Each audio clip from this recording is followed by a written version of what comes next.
Morning, future CAs. So today we are here with the revision for chapter number 3, risk assessment and internal control. So we will right away start with the revision and we will try to wrap it up as soon as possible. Okay. So we start with the meaning of the term audit risk. Audit risk का मतलब क्या होता है? Auditor in appropriate audit opinion देता है जबकि financial statements में miss statement है, मतलब फिनेंशियल स्टेटमेंट्स में गलती है बट ऑडिटर बोल देता है कि फिनेंशियल स्टेटमेंट्स में गलती नहीं है. So auditor gives an inappropriate audit opinion when the financial statements are materially misstated. इसका मतलब क्या हुआ? The auditor expresses an unmodified opinion when the financial statements are materially misstated. अभी auditor will plan and perform an audit in such a manner, ठीक है? The auditor will plan and perform the audit in such a way that the audit risk is reduced to an acceptably low level. तो उसको audit risk को reduce करना है to an acceptably low level. So audit risk क्या होता है? It is the risk that the auditor expresses an inappropriate opinion when the financial statements are materially misstated. मतलब वो ये बोल देता है वो एक्सप्रेस करता है अनमॉडिफाइड ओपिनियन जबकि फाइनेंशियल स्टेटमेंट्स में गलती थी, ठीक है. And the auditor will plan and perform audit in such a way that audit risk is reduced to an acceptably low level. ऐसे 200 बोलता है ऑडिटर को sufficient and appropriate audit evidence लेने हैं ताकि जो ऑडिट रिस्क है that is reduced to an acceptably low level, ताकि वो कंक्लूजन्स ड्रॉ कर पाए और उसके बेसिस पे ऑडिट रिपोर्ट बना पाए. तो ऐसे 200 बोलता है ऑडिटर को sufficient and appropriate audit evidence लेने हैं ताकि audit risk can be reduced to an acceptably low level and ताकि वो रीजनेबल कंक्लूजन्स ड्रॉ करके ऑडिट रिपोर्ट को बना पाए. Audit risk is a function of two things. One is ROM, another one is detection risk. ठीक है. So ROM into detection risk will give you the audit risk. ROM का क्या मतलब होता है कि अगर ऑडिट नहीं हुआ है, ठीक है, अभी हम नीचे चलेंगे तो वहां पे हम समझेंगे ROM का मतलब क्या होता है, डिटेक्शन रिस्क का मतलब क्या होता है. लेकिन ROM का मतलब अगर मैं आपको समझाऊं, अगर फाइनेंशियल स्टेटमेंट्स में ऑडिट नहीं हुआ था तो क्या गलतियां रह जाती, उसको हम ROM बोलते हैं. डिटेक्शन रिस्क मतलब ऑडिटर ने प्रोसीजर्स परफॉर्म किए, ऑडिटर्स ने प्रोसीजर्स परफॉर्म किए on the financial statement but तब भी वो गलती नहीं ढूंढ पाया. That is known as detection risk. ROM जो रिस्क होती है वो एंटिटी की होती है और डिटेक्शन रिस्क जो रिस्क होती है वो ऑडिटर की होती है. तो मैंने बोला वापस चलते हैं. Auditor risk means auditor gives an inappropriate audit opinion when the financial statements are materially misstated. इसका मतलब वो क्या करता है, अनमॉडिफाइड ओपिनियन दे देता है जबकि फाइनेंशियल स्टेटमेंट्स में गलती होती है. ऑडिटर को प्लान एंड परफॉर्म करना audit in such a way that the audit risk is reduced to an acceptably low level. ऐसे 200 बोलता है कि आपको sufficient and appropriate audit evidence लेना है ताकि audit risk is reduced to an acceptably low level और ताकि आप रीजनेबल कंक्लूजन्स ड्रॉ करके आप अपना ऑडिट ओपिनियन दे पाओ. Audit risk is a function of two things. One is ROMM and another one is detection risk. ROMM is the entity's risk और detection is the auditor's risk. ठीक है, मतलब detection risk audit procedures के ऊपर depend करती है. अगर मान लो आपने गलत ओपिनियन दे दिया तो इससे आपकी रेपुटेशन भी जाएगी, आपके खिलाफ रेगुलेटरी एक्शंस भी होंगे फ्रॉम द प्रोफेशनल बॉडी, मतलब आईसीआई भी एक्शन लेगा and you can face legal actions. ठीक है, तो this is what we have learned. So audit risk, ROM into detection risk. ROM is a function of two things. One is inherent risk, another one is control risk. Detection risk is components of two things. One is sampling risk and non-sampling risk.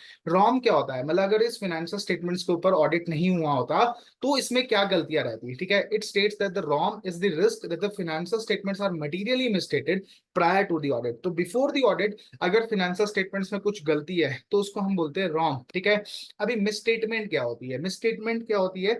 That the amount, classification, presentation और disclosure जो कि अभी हो रखा है financial statement that is not in compliance to the GAAP. ठीक है, मतलब एप्लीकेबल एफआरएफ. ठीक है, so it refers to the difference between the amount, classification, presentation और disclosure of a reported financial statement line item. ठीक है, from the amount, classification, presentation और disclosure that is required for an item to be in accordance with applicable FRF. तो ROM क्या होता है? Risk of material misstatement. अभी हमने word समझा मिसस्टेटमेंट क्या होती है. ठीक है, मिसस्टेटमेंट क्या होता है कि एक अमाउंट, क्लासिफिकेशन, प्रेजेंटेशन या disclosure is not compliance with the applicable FRF. ठीक है, अभी हमने समझा ROM is the entity's risk, जहां पे बोला it is the risk that the financial statement are materially misstated prior to the audit. It means that there is a possibility of frauds and errors in the financial statement before audit. मतलब audit होने से पहले जो risk है उसको हम क्या बोलते हैं? उसको बोलते हैं हम risk of material misstatement. Misstatement का मतलब हमने समझा कि misstatement means amount, classification, presentation, disclosure as given in the financial statement may differ from what is required as per the applicable FRF. It can arise from error और fraud. अभी examples of misstatement क्या हो सकते हैं? तो मैंने बोला सबसे पहले आप क्या, चलो बैलेंस शीट पे चलो, ठीक है, बैलेंस शीट पे समझो। और आपने बोला या तो आपने रिसीवेबल्स को ओवरस्टेट कर दिया है, या फिर इन्वेंट्री को आपने बढ़ा दिया है या घटा दिया है, ठीक है। तो ऐसा एग्जांपल हो सकता है मिसस्टेटमेंट का, मतलब amount of inventory is not what it should be have been as per the applicable FRF, ठीक है। तो अब फिर चलो पी एंड एल में चलो, आपने फर्जी खर्चे डाल दिए है, तो दैट इज ऑल्सो मिसस्टेटमेंट, ठीक है।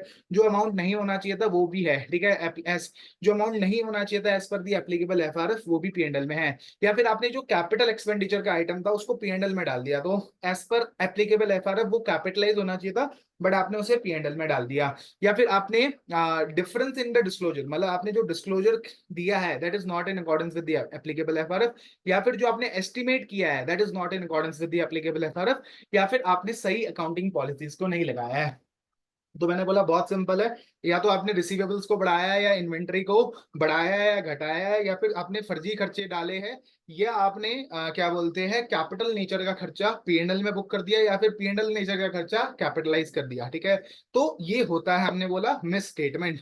तो हमने risk of material miss statement को हमने हमने बोला कि this is the risk prior to the audit that the financial statements are misstated prior to the audit, ठीक है। अब चलते हैं रिस्क ऑफ मटेरियल मिसस्टेटमेंट, दो लेवल्स पे डिसाइड होती है, एक फाइनेंशियल स्टेटमेंट लेवल, एक असर्शन लेवल। असर्शन क्या होती है? जब बैलेंस शीट में management property plant and equipment को 100 करोड़ का दिखाता है, तो मैनेजमेंट कुछ चीजें बोल रहा है उस 100 करोड़ के थ्रू। वो बोल रहा है कि PP do exist, PP is complete, PP is valued appropriately, PP is accurate, PP PP is complete, ठीक है। तो पीपी को वो बारे में कुछ कहना चाह रहा है मैनेजमेंट, तो जो वो कहना चाह रहा है उसे हम बोलते हैं असर्शन। तो ROM can exist at two levels. One is at the financial statement level and another one is at the assertion level, ठीक है। तो अभी मैंने बोला ROM may exist at two level at the financial statement level, मतलब ये वो वाली रिस्क होती है that relates pervasively to the entire financial statement. Example मान लो मैनेजमेंट ओवरराइड ऑफ कंट्रोल, मतलब मैनेजमेंट ओवरराइड करके कंट्रोल्स फर्जी एंट्रियां डाल देगा। This relates to the overall financial statement as a whole, and this is a financial statement level risk. बाकी सारी रिस्क कैसे हो सकती है? Assertion level risk. Assertion level risk means PP do not exist, मतलब मैनेजमेंट बोल रहा है PP do exist but the risk is PP do not exist, या फिर PP is not complete, PP is not valued correctly. तो this is an example of an assertion level risk. अभी जो assertion level risk होते हैं इसके दो components होते हैं, वन इज इनहेरेंट रिस्क, दूसरा होता है कंट्रोल रिस्क, ठीक है। Inherent risk and control risk are influenced by the client. मैंने बोला ना ROM is entirely driven by the client, ठीक है। अभी these are the entity's risk and are not influenced by the auditor. अभी inherent risk क्या होता है? मैंने बोला एक अकाउंट बैलेंस की एक असर्शन का कितना वो ससेप्टेबल है टू अ मिसस्टेटमेंट। तो मैंने बोला एक assertion of an account balance is susceptible to misstatement, मतलब उसमें कितनी गलती होने के चांसेस है। मिसस्टेटमेंट मींस कि अमाउंट, क्लासिफिकेशन, प्रेजेंटेशन और disclosure is not in accordance with the applicable FRF. हमने एग्जांपल्स भी पढ़े ऊपर, ठीक है। So it is the susceptibility of an assertion about an अपकॉर्ड that could be material to a misstatement that could be material either individually or when aggregated with other misstatement। तो misstatement चाहिए individually या फिर दोनों दो चार misstatements को मिला के, अगर वो मटीरियलिटी से ऊपर चल जाता है तो उसे हम बोलते हैं मटीरियल मिसस्टेटमेंट। तो मैंने बोला एक मिसस्टेटमेंट अगर या तो इंडिविजुअली या फिर सारी मिसस्टेटमेंट्स को मिला के अगर वो मटीरियलिटी से ऊपर चले जाता है तो हम उसे बोलते हैं मटीरियल मिसस्टेटमेंट। तो इट इज अ ससेप्टेबिलिटी। मैंने बोला assertion, management PP account balance में एक असर्शन बोल रहा है कि एग्जिस्ट करता है मेरा PP. So it is the susceptibility of an assertion about an account balance to a misstatement that could be material either individually or when aggregated with other misstatement before consideration of any related controls। तो अब आपको controls को mind में नहीं रखना, आपको बस ये देखना है कि there is a inherent risk. अब एग्जांपल ले लो आप simple, PP do not exist, ठीक है। एक कंपनी ऐसी है जिसमें बहुत हैवी मशीनरी है, ठीक है, बहुत हैवी मशीनरी है। तो अगर मान लो हैवी मशीनरी को चुराना है तो बहुत मेहनत लगेगी, बहुत मेहनत लगेगी। तो यहाँ पे इनहेरेंट रिस्क शायद थोड़ा कम हो, लेकिन मान लो जहाँ पे मशीनरी बहुत छोटी छोटी है वहां पे एम्प्लॉय चाहे तो जैसे मर्जी गबन कर ले, तो यहाँ पे इनहेरेंट रिस्क ज्यादा होगी। तो inherent risk means it is the susceptibility of an assertion about an upcord to a misstatement that could be material either individually or when aggregated with other misstatement before consideration of any related controls। मतलब आप controls को मद्देनजर मत रखो। अभी control क्या हो सकता है कि भाई कंपनी से जब सामान बाहर जाता है तो सिक्योरिटी गार्ड उसे चेक करता है, ठीक है, तो ये कंट्रोल है कंपनी का, लेकिन इसको अभी मद्देनजर मत रखो। अभी आप देखो क्या वो मशीनरी चुरा सकता है या नहीं चुरा सकता, तो there is a inherent risk, मतलब क्या एम्प्लॉय मशीन को उठा के ले जा सकता है, वो अलग बात है, वो सिक्योरिटी गार्ड बाद में शायद पकड़ भी सकता है उसे। तो before consideration of any controls is known as inherent risk, ठीक है। तो there is always a risk before consideration any existence of the internal control in an entity for a particular transaction, account balance or disclosure, so have a chance of being misstated which can be material, so this is known as inherent risk। अभी मैंने बोला कुछ बहुत चीजों के लिए inherent risk ज्यादा होती है और कुछ के लिए कम होती है। एग्जांपल समझ लो, अगर आपने कोई कॉम्प्लेक्स कैलकुलेशन करी है तो उसके लिए ऑब्वियस सी बात है इनहेरेंट रिस्क ज्यादा है। आप मान लो एक कंपनी है जिसको बेसिकली डेप्रिसिएशन खुद एक्सेल में कैलकुलेट करती है, उसमें देखती है कि किस दिन एसेट आया था, किस दिन एसेट आया था, उसमें क्या यूजफुल लाइफ है, टोटल टोटल एक्सपायरी पीरियड, तो ये सारा काम वो क्या कर रही है, एक्सेल में कर रही है। और एक दूसरी कंपनी है जिसके पास एक सॉफ्टवेयर है जो कि डेप्रिसिएशन खुद कंप्यूट कर देता है, बस उसमें इनपुट क्या देना है, डेट ऑफ कैपिटलाइजेशन और यूजफुल है। अब आप बताओ किसमें इनहेरेंट इंटरेस्ट ज्यादा है। आप खुद ही बोलोगे कि भैया जिसमें कॉम्प्लेक्स कैलकुलेशन है वहां पे रिस्क ज्यादा है, तो इनहेरेंट रिस्क में भी हायर। अभी हो सकता है दो अकाउंट बैलेंस को आपने दोनों को लोअर रिस्क बोला, लेकिन हो सकता है कि आपको एक में रिस्क ज्यादा लग रहा हो और दूसरे में कम लग रहा हो। लेकिन ऑल्दो देखो रिस्क के क्लासिफिकेशन सिर्फ चार है, या तो नो रिस्क या लोअर रिस्क या हायर रिस्क या सिग्निफिकेंट रिस्क, ठीक है। अभी आपने आपने दोनों अकाउंट बैलेंस दोनों असर्शंस को बोला there is a low risk, but हो सकता है मान लो पीपी डू नॉट एग्जिस्ट या पीपी इज नॉट कंप्लीट, दोनों में आपने बोला लोअर रिस्क है। लेकिन आपको पता है एग्जिस्टेंस में इतना इशू नहीं है क्योंकि कंपनी के पास बहुत छोटे वैल्यू के एसेट है और उसको कोई एम्प्लॉय उठा भी नहीं सकता क्योंकि वो बहुत भारी है, तो इसमें आपको कम रिस्क लगती है। बट आपको इस वाले में ज्यादा रिस्क लगती है कि पीपी इज नॉट कंप्लीट। हो सकता है कि पीपी कंप्लीट ही ना हो, मतलब कंपनी पे एसेट पड़ा हो लेकिन वो बुक्स में नहीं आ रहा, ठीक है। क्या वो बुक्स में आ रहा है, मतलब पीपी इज नॉट कंप्लीट, मतलब वो पूरा नहीं है, कंपनी के पास एसेट है, कंपनी के पास राइट है, बट वो बुक्स में नहीं आ रहा, तो इस पे आपको ज्यादा रिस्क लग रहा है। लेकिन आपने दोनों को असेस किया लोअर रिस्क, क्योंकि देखो रिस्क के क्लासिफिकेशन चार ही है, लेकिन हो सकता है फिर भी आपको इनहेरेंट रिस्क किसी एक में उससे ज्यादा लग रही हो, ठीक है। An auditor may assess the inherent risk of two different assertions as lower while recognizing that one assertion has less inherent risk than the other, ठीक है। अभी हो सकता है एक्सटर्नल सर्कमस्टांसेस, मान लो बिजनेस इन्वायरमेंट ही ऐसा है, या फिर मान लो टेक्नोलॉजिकल डेवलपमेंट हो गया है, तो टेक्नोलॉजिकल ऐसा डेवलप हुआ कि आपका जो प्रोडक्ट बना हुआ था उसकी वैल्यू हो गई खत्म, वो हो गया जीरो, तो inventory is valued at cost और NRV whichever is lower, अभी उसकी एनआरवी होगी जीरो, तो आपको external circumstances also give rise to some inherent risk. तो मैंने बोला इनहेरेंट रिस्क बहुत सिंपल है, it is the susceptibility of an account balance assertion to a misstatement which could be material either individually or when aggregated with other misstatement before consideration of any related control। obviously बात है it would be higher for some inherent risk would be higher for something like such as complex calculation। You may consider inherent risk to be lower for both of them, but you may internally feel that one assertion has less inherent risk than the other, and external circumstances also give rise to the inherent risk। तो इसको हम पढ़ेंगे जब जब हम topic पढ़ेंगे understanding the entity and its environment, तो वहां पे ये वाला टॉपिक और अच्छे से हम समझ पाएंगे। तो ये कुछ बहुत एग्जांपल्स है, वी कैन इग्नोर दिस। अभी कंट्रोल रिस्क क्या है, मैंने बोला जो कंट्रोल है कंपनी का लगा हुआ, पीपी डू एग्जिस्ट, ठीक है, इसके लिए कंपनी ने कंट्रोल लगा रखा है कि भैया कोई भी बंदा एसेट बाहर नहीं ले जा सकता क्योंकि सिक्योरिटी गार्ड वरना पकड़ लेगा, तो पीपी पे कंट्रोल लगा हुआ है अबाउट द एग्जिस्टेंस, ठीक है। तो मैंने बोला the control fails to prevent detect and correct the material misstatement. तो अगर आप मान लो कंट्रोल रिस्क मींस कि control is not able to prevent, detect and correct material misstatement on a timely basis। तो बेसिकली हो सकता है सिक्योरिटी गार्ड और वो एम्प्लॉय दोनों मिल जाए और वो गवर्न करते हैं एसेट को, ठीक है। So it is the risk that the internal control existing and operating in an entity would not be efficient enough to stop from happening any material misstatement.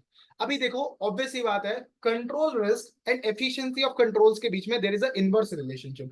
जितने अच्छे कंट्रोल्स है उतनी कम कंट्रोल रिस्क है, और जितने बेकार कंट्रोल्स है उतनी ज्यादा कंट्रोल रिस्क है। तो there is an inverse relationship, अगर कंट्रोल अच्छे है तो कंट्रोल रिस्क लो होगी, अगर कंट्रोल बेकार है तो कंट्रोल रिस्क हाई होगी। फिर आप ये एग्जांपल्स पढ़ सकते हो। डिटेक्शन रिस्क क्या होती है? मैंने बोला ऑडिटर ने जो प्रोसीजर्स परफॉर्म किए that will not be able to detect a misstatement। तो detection risk comprises of sampling and non sampling risk. तो मैंने बोला सैम्पलिंग में रिस्क में क्या होगा? सैम्पलिंग रिस्क मींस क्या हुआ कि auditors result so this sample was not representative of a population. मैंने बोला जो मेरा आंसर एक सैंपल को पिक करके आया, अगर मैं पूरी पॉपुलेशन पे वो प्रोसीजर करता तो मेरा आंसर शायद डिफरेंट होता। तो मान लो मैंने 10 सैंपल पिक किए, उसमें से एक भी गलती नहीं आई, तो मैंने ये सोचा पूरी पॉपुलेशन जो कि 100 आइटम्स की है, मैंने बोला वो पूरी गलत नहीं होगी, लेकिन पता चला उसमें से एक आइटम गलत था। So sampling risk is that the auditor's conclusion based on a sample may be different from the conclusion if the entire population were subject to the same audit procedure। तो जो ऑडिट प्रोसीजर मैंने उस sample पे किया है, अगर मैं ये ऑडिट प्रोसीजर पूरे पॉपुलेशन पे करता तो शायद मेरा ऑडिट ओपिनियन डिफरेंट होता। इसको हम बोलते हैं सैम्पलिंग रिस्क। डिटेक्शन रिस्क क्या होता है? कि the auditors the procedures performed by the auditor might not be able to reduce audit risk to an acceptably low level। So this is a risk that the procedures performed by the auditor to reduce audit risk to an acceptably low level will not detect a misstatement that exists and that could be material। तो मतलब वो misstatement को नहीं ढूंढ पाएगा। So this is a risk कि जो auditor procedure perform कर रहा है might not be able to detect. यहाँ पे वर्ड है कंट्रोल, इसमें हमने पढ़ा था प्रिवेंट, डिटेक्ट एंड करेक्ट, तीन वर्ड थे। यहाँ पे सिर्फ डिटेक्ट, क्योंकि ऑडिटर का काम क्या है? Detect the misstatement. So the risk that the procedures perform by the auditor to reduce audit risk to an acceptably low level will not detect a misstatement, जबकि वो मटेरियल मिसस्टेटमेंट है, is called a detection risk. Sampling and non sampling risk, इसका मतलब sampling risk का मतलब क्या है कि जो मेरा आंसर था एक सैंपल पे प्रोसीजर करके, वो शायद आंसर नहीं होता अगर मैं पूरी पॉपुलेशन पे करता। तो मैंने बोला the auditor's conclusion based on a sample might be different if the entire population were subject to the same audit procedure। It means that the sample was not representative of the population from which it was drawn. ठीक है। और फिर होता है non sampling risk. Non sampling risk का मतलब क्या होता है कि भाई नॉन सैम्पलिंग रिस्क का मतलब क्या है कि ऑडिटर ने प्रोसीजर ही सही नहीं किया, ऑडिटर ने प्रोसीजर ही सही नहीं किया। एग्जांपल देखो, एक बहुत अच्छा एग्जांपल है जहां पे कंपनी पे WIP था। अब WIP मैनेजमेंट चाहे तो ये भी बोल सकता है 50% कंप्लीट है, 60% कंप्लीट है, कायदे से ऑडिटर को जाके फिजिकली वेरीफाई करना चाहिए था, बट इसने प्रोसीजर ही नहीं किया। तो this is a non sampling risk. मतलब अब ऑडिटर शायद डिटेक्ट ना कर पाए मटेरियल मिसस्टेटमेंट, शायद इन्वेंट्री की वैल्यू को वो गलत है वो उसे शायद ना डिटेक्ट कर पाए, but it was on account of the non sampling risk. उसने ये सैंपल की वजह से नहीं हुआ, बट उसने खुद ही वो लापरवाही करी। ठीक है। अभी डिटेक्शन रिस्क ऑडिटर की होती है, कंट्रोल रिस्क एंटिटी की होती है, इनहेरेंट रिस्क एंटिटी की होती है। अब अगर मान लो आपको पता है रॉम ज्यादा है, तो आप क्या करोगे? डिटेक्शन रिस्क कम करने की कोशिश करोगे ताकि ओवरऑल ऑडिट रिस्क कम हो जाए। So therefore auditor must reduce detection risk in order to keep audit risk at an acceptably low level. Detection risk में भी reduce by increasing area of checking. ज्यादा चेकिंग करोगे, अगर मान लो आपको पता है रॉम ज्यादा है, तो आप चेकिंग ज्यादा करके ऑडिट रिस्क को कम कर दोगे। तो बेसिकली आप क्या करोगे? अगर रॉम ज्यादा है तो आप प्रोसीजर ज्यादा करोगे, मतलब डिटेक्शन रिस्क कम हो जाएगी। So there is a inverse relationship between ROM and detection risk. अगर आप रॉम को ज्यादा बोलोगे, रॉम ज्यादा है, तो आप डिटेक्शन रिस्क को कम करने की कोशिश करोगे ताकि आपकी ऑडिट रिस्क ओवरऑल लेवल पे रिड्यूस हो जाए। What is not included in the audit risk? तो मैंने बोला ऑडिटर की बिजनेस रिस्क, मतलब ऑडिटर का धंधा फेल हो जाए, ये ऑडिट रिस्क नहीं होता। ऑडिटर का धंधा चलना बंद हो जाए, ऑडिटर पे क्लाइंट खत्म हो जाए, ये ऑडिट रिस्क नहीं है। मैंने बोला और क्या ऑडिट रिस्क नहीं है? अभी हमने क्या समझा? ऑडिट रिस्क क्या है? In appropriate audit opinion they they auditor जबकि फिनेंशियल स्टेटमेंट्स में गलती थी। तो अगर मान लो फिनेंशियल स्टेटमेंट्स में गलती नहीं थी, फिर ऑडिटर ओपिनियन दे दे मॉडिफाइड ओपिनियन, मतलब बोल दे कि फिनेंशियल स्टेटमेंट्स में गलती है, तो क्या ये ऑडिट रिस्क है? तो जवाब है नहीं, this is not a audit risk for a reason. बड़ी ऑब्वियस सी बात है, मैनेजमेंट आपको खुद आके बता देगा कि भाई मेरे फिनेंशियल्स में गलती नहीं है, तो इसको हम कभी भी ऑडिट रिस्क नहीं मानते कि भाई फिनेंशियल स्टेटमेंट्स में गलती नहीं थी फिर भी आपने बोल दिया गलती है। तो क्योंकि ये पॉसिबिलिटी इज वेरी रिमोट। ठीक है। तो this is not included within the term of audit risk. And obvious सी बात है, audit risk is not a capital, you can't measure it precisely and it's a matter of professional judgement, it's a matter of, it's a function of ROM and detection risk। हमने पढ़ा ROM into detection risk is my audit risk, ROM into detection risk. ROM is inherent risk into control risk. So the formula is inherent risk into control risk into detection risk. So this is my overall audit risk. So it's a matter of professional judgment. Audit assessment of risk is a matter of professional judgment, and it's not capable of precise measurement. Very, very important point to note. It cannot be measured precisely, and it's rather a matter of professional judgment. ठीक है? And assessment of risk करने के लिए आप specific procedures करते हो, जिसको हम बोलते हैं risk assessment procedures. So the assessment of risk is based on the audit procedures to obtain information necessary for that purpose and evidence obtained throughout the audit. So आप कुछ procedures specifically करते हो to obtain to classify the risk. तो जिसको हम बोलते हैं risk assessment procedure. तो overview of audit risk हमने समझ लिया, क्या audit risk में आता है, क्या नहीं आता है, ये हमने समझ लिया. Audit risk is equal to inherent risk, control risk into detection risk. फिर ये कुछ बहुत एग्जांपल्स है जहाँ पे बेसिकली क्या होता है, जहाँ पे वो रेडीमेड गारमेंट्स का एक धंधा कर रहा है, उसने सिक्योरिटी गार्ड भी लगा रखा है और फिजिकल इन्वेंट्री भी वेरीफाई करता है. इनहेरेंट रिस्क क्या है कि आइटम को कोई बंदा चुरा सकता है एंड इन्वेंट्री रिकॉर्ड्स में भी इनएक्यूरेट. कंट्रोल रिस्क क्या है कि भाई वो सिक्योरिटी का जो टैग है वो निकल जाएगा या फिर जो फिजिकल वेरिफिकेशन हो रहा है वो सही से नहीं होगा. डिटेक्शन रिस्क है कि जो ऑडिट प्रोसीजर्स परफॉर्म होंगे वो शायद मिसस्टेटमेंट को, क्योंकि वो सैम्पलिंग पे करेगा इसलिए वो शायद मिसस्टेटमेंट को ना ढूंढ पाए. फिर चलते हैं, ये कुछ बहुत और इलस्ट्रेशंस है, इसको आप एक बार रीड कर लेना. तो this is all important, but अब अपन चलते हैं अगले मेन टॉपिक पे. Inherent risk, control risk, detection risk. ठीक है, ये हमने तीन चीजें समझ ली है, inherent, control and detection.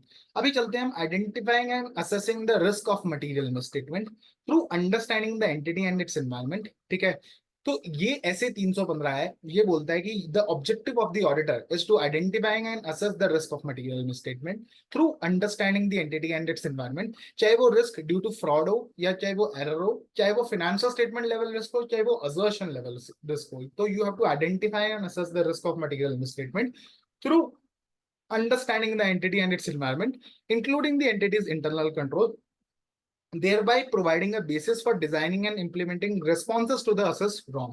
So thereby so you have to identify and assess the wrong so that you can provide a basis for responding to those assessed risk of material misstatement. This will help the auditor to reduce the wrong to an acceptably low level. तो आप सबसे पहले क्या करो, identify and assess करो through चाहे वो risk you have to identify and assess the risk of material misstatement, चाहे वो फ्रॉड की वजह से हो, चाहे वो एरर की वजह से हो, चाहे वो फाइनेंशियल स्टेटमेंट लेवल रिस्क हो, चाहे वो असर्शन लेवल हो रिस्क हो. तो you have to identify and assess the risk of material misstatement whether due to fraud और error and whether at the financial statement level or at the assertion level through understanding the entity and its environment, including the entity's internal control. तो अभी आप understanding लोगे entity and its environment, जिसको हम प्यार से बोलते हैं UEE.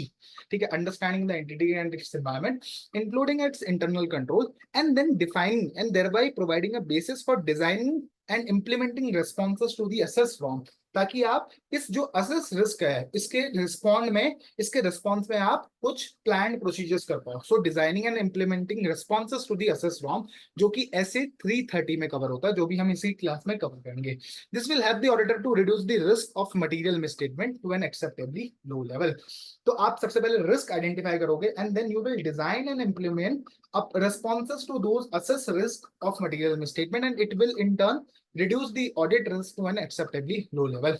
So the objectives of SA 315, very very important, ठीक है, is to identify and assess. ठीक है, the auditor shall identify and assess the wrong at the financial statement and the assertion level to provide a basis for designing and performing further audit procedures. ठीक है, अभी identify and assess करने के लिए, so the objective of the auditor is to identify and assess the risk of material misstatement to understanding the entity and its environment including its internal control.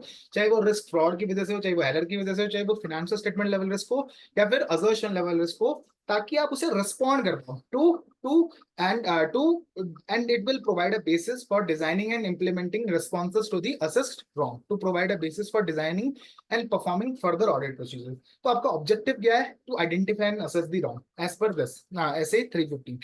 For the purpose of identifying and assessing the wrong, the auditor shall identify करोगे आप risk को, then you will assess, identify risk and then assess, and then you will consider the inherent risk and then the control risk. ठीक है, तो मैंने बोला सबसे पहले आइडेंटिफाई करो रिस्क को, देन असेस करो रिस्क को, and then you need to relate the identified risk to what can go wrong at the assertion level and taking account of the relevant controls. तो आप inherent risk into control risk करके देखोगे, ठीक है, and then you will consider the likelihood of misstatement कि कहाँ क्या गलतियां हो सकती है। तो मैंने बोला पेपर में क्वेश्चन आ सकता है, as per SA 315 the objective of the auditor is to identify and assess the risk of material misstatement through understanding the entity and its environment, ठीक है। अभी आपको लिखना है कि हाँ, ऑडिटर का ऑब्जेक्टिव क्या है, identify and assessing the risk of material misstatement to understanding the entity and its environment including its internal control, ताकि वो डिजाइन एंड इंप्लीमेंट कर पाए responses to those assessed risk, ठीक है। तो मेरा काम है आइडेंटिफाई एंड असेस करना रिस्क को, चाहे वो फाइनेंशियल स्टेटमेंट लेवल रिस्क हो, चाहे वो असर्शन लेवल रिस्क हो। अभी मुझे रिस्क को आइडेंटिफाई एंड असेस करना है, तो इसके लिए मुझे क्या समझना पड़ेगा, I have to identify risk throughout the process of obtaining an understanding of the entity and its environment including the relevant controls। तो मुझे आइडेंटिफाई करते जाना है रिस्क के एलिमेंट्स को जब जब मैं अंडरस्टैंडिंग ले रहा हूं ऑफ द एंटिटी, ठीक है, and then you need to assess the identified risk and evaluate whether it is a financial statement level risk or it's a assertion level risk, ठीक है। क्या वो financial statement level risk है या वो assertion level risk है। तो देखो मैंने बोला आपको identify and assess the risk of material in statement at the financial statement level and at the assertion level। तो सबसे पहले आप आइडेंटिफाई करोगे, फिर आप असेस करोगे कि भाई साहब क्या ये फिनेंशियल स्टेटमेंट लेवल रिस्क है या फिर असर्शन लेवल रिस्क है। जब आपने डिसाइड कर लिया असर्शन लेवल रिस्क है, relate the identified risk to what can go wrong at the assertion level, तो this is known as inherent risk, this is known as inherent risk, and then take account of the relevant controls that the auditors intend to test। तो फिर आप देखोगे कोई control, तो मैंने बोला and then you can consider the likelihood of misstatement including the possibility of multiple misstatement। तो मतलब you need to also built in that what could go wrong, ठीक है। तो this is what we have learned। तो मैंने बोला ऐसे 315 इसका ऑब्जेक्टिव है to identify and assessing the risk of material misstatement through understanding the entity and its environment including its internal control। तो वो बोलता है कि सबसे पहले आइडेंटिफाई करो रिस्क को, ठीक है, सबसे पहले क्या करो, आइडेंटिफाई करो रिस्क को, फिर बोलो असेस करो कि क्या ये फाइनेंशियल स्टेटमेंट लेवल रिस्क है या फिर असर्शन लेवल रिस्क है। अभी जो आइडेंटिफाइड रिस्क है उसको करो कि relate the identified risk to what can go wrong at the assertion level. इसका मतलब क्या हुआ, what is the inherent risk and taking account of the relevant controls that the auditor intend to test, and then you also need to consider the likelihood of misstatement। अभी basically क्या है, the auditor's objective is to identifying and assess the wrong at the financial statement level and the assertion level so that it can design and perform for the purpose of designing and performing further audit procedures, to provide a basis for designing and performing further audit procedures। अब लेकिन identify and assess करने से पहले आपको क्या करना पड़ेगा, identify करना पड़ेगा, assess करना पड़ेगा कि क्या financial statement level risk है या फिर assertion level risk है। फिर आपको assertion level risk को assess करना पड़ेगा कि what can go wrong at the assertion level, taking account of the relevant controls, inherent risk और control risk दोनों देखो, and you consider the likelihood of misstatement including the possibility of multiple misstatement and whether the potential misstatement is of a magnitude that could result in a material misstatement। तो अभी देखो, अभी हमने जब पढ़ा था तो हमने पढ़ा था risk, audit risk is not capable of it's a matter of professional judgement, it's a matter of professional judgement and you perform some specific procedures to obtain information necessary for this purpose and you consider all the evidences obtained throughout the audit and it's a matter of professional judgment and not a matter of precise measurement। So you perform some specific procedures to assess the risk, this is called as risk assessment procedures, these are called as risk assessment procedures, ठीक है। So the audit procedures performed to obtain an understanding of the entity and its environment, so the audit procedures performed, so you have to identifying and assess the risk of material misstatement through understanding the entity and its environment including its internal control। तो जब आप understanding ले रहे हो entity and its environment including the entity's internal control to identify and assess the risk of material misstatement, चाहे वो fraud की वजह से हो, चाहे वो एरर की वजह से हो, चाहे वो फाइनेंशियल स्टेटमेंट हो, चाहे वो असर्शन लेवल हो, तो इन प्रोसीजर्स को हम बोलते हैं risk assessment procedure. So the procedures perform to identify and assess so the procedures performed to obtain an understanding of the entity and its environment including the internal control to identify and assess the wrong whether due to fraud or error at the financial statement and the assertion level are known as risk assessment procedures। So what is included in the risk assessment procedures, तो मैंने बोला बहुत simple है, बहुत simple है। Risk assessment procedures क्या क्या होता है, इंक्वायरी, सबसे पहला है इंक्वायरी, दूसरा एनालिटिकल प्रोसीजर्स, तीसरा है ऑब्जर्वेशन एंड इंस्पेक्शन। तो यहाँ पे ध्यान रखना there is no concept of re performance, जब हम नीचे टेस्ट ऑफ कंट्रोल्स में आएंगे तो वहां पे एक री परफॉर्मेंस का कॉन्सेप्ट भी ऐड हो जाएगा। तो मैंने बोला inquiry, analytical procedures, observation and inspection. तो आप क्या कर सकते हो, मैनेजमेंट से इंक्वायर कर सकते हो, ठीक है, you can inquire of the management and others within the entity, ठीक है, कि भाई ताकि आप अंडरस्टैंडिंग ले लो of the entity and its environment, ठीक है। तो you can inquire of the management and of others within the entity who in the auditor's judgement may have information that is likely to assist in the identifying the risk of material misstatement due to fraud और error. तो अब paper में question आ सकता है, you can use inquiry as one of the risk assessment procedures and you can inquire management and others within the entity, so this is a risk assessment procedure. Then what these others within the entity include, ठीक है। तो मैंने बोला आप internal audit वाले बंदे से पूछ सकते हो, आप इंटरनल ऑडिट वाले बंदे से पूछ सकते हो कि what are the internal audit procedures perform during the year, क्या उन्होंने इंटरनल ऑडिट प्रोसीजर्स परफॉर्म किए हैं, है ना, relating to the design and effectiveness of the entity's internal control and whether management has satisfactory responded to findings from those procedures. तो देखो company का एक इंटरनल ऑडिट डिपार्टमेंट होता है जो कि ये देखता है कि कंपनी के कंट्रोल सही तरीके से चल रहे हैं, कंपनी का डिजाइन सही है कंट्रोल का और वो इफेक्टिवली चल रहा है। तो आप इंक्वायरी कर सकते हो एक इंटरनल ऑडिट पर्सनल से, इंटरनल ऑडिट के हेड से आप जाके पूछ सकते हो कि भाई what are the procedures, what are the internal audit procedures perform during the year and what is the result of the procedures perform on the design and effectiveness of the entity's internal control एंड क्या management ने satisfactory respond कर दिया है to the findings from those procedures. तो आप internal audit personnel से inquiry कर सकते हो, इससे आपको पता चल जाएगा कंपनी के कंट्रोल कैसे है। तो आप रिस्क असेसमेंट प्रोसीजर में आप इंटरनल ऑडिट पर्सनल से इंक्वायरी कर सकते हो, या फिर एक आप इस एम्प्लॉय से बात कर सकते हो जो कि इनिशिएट करता है, रिकॉर्ड करता है, प्रोसेस करता है कॉम्प्लेक्स और अनयूजुअल ट्रांजेक्शन। जनरली ये बंदा वही होगा जो बंदा फाइनेंशियल स्टेटमेंट्स बनाता है, तो ये बंदा, इसकी पकड़ फाइनेंशियल स्टेटमेंट्स में बहुत ऊपर लेवल की होती है। तो इससे आप इंक्वायरी करके पूछ सकते हो क्या कोई कॉम्प्लेक्स अनयूजुअल कोई आपने कोई इनिशिएट ट्रांजेक्शन किया ऐसा, तो आप इससे इंक्वायरी करके आपको पता चल सकता है कि हाँ भाई क्या कोई रिस्क है या नहीं है ना।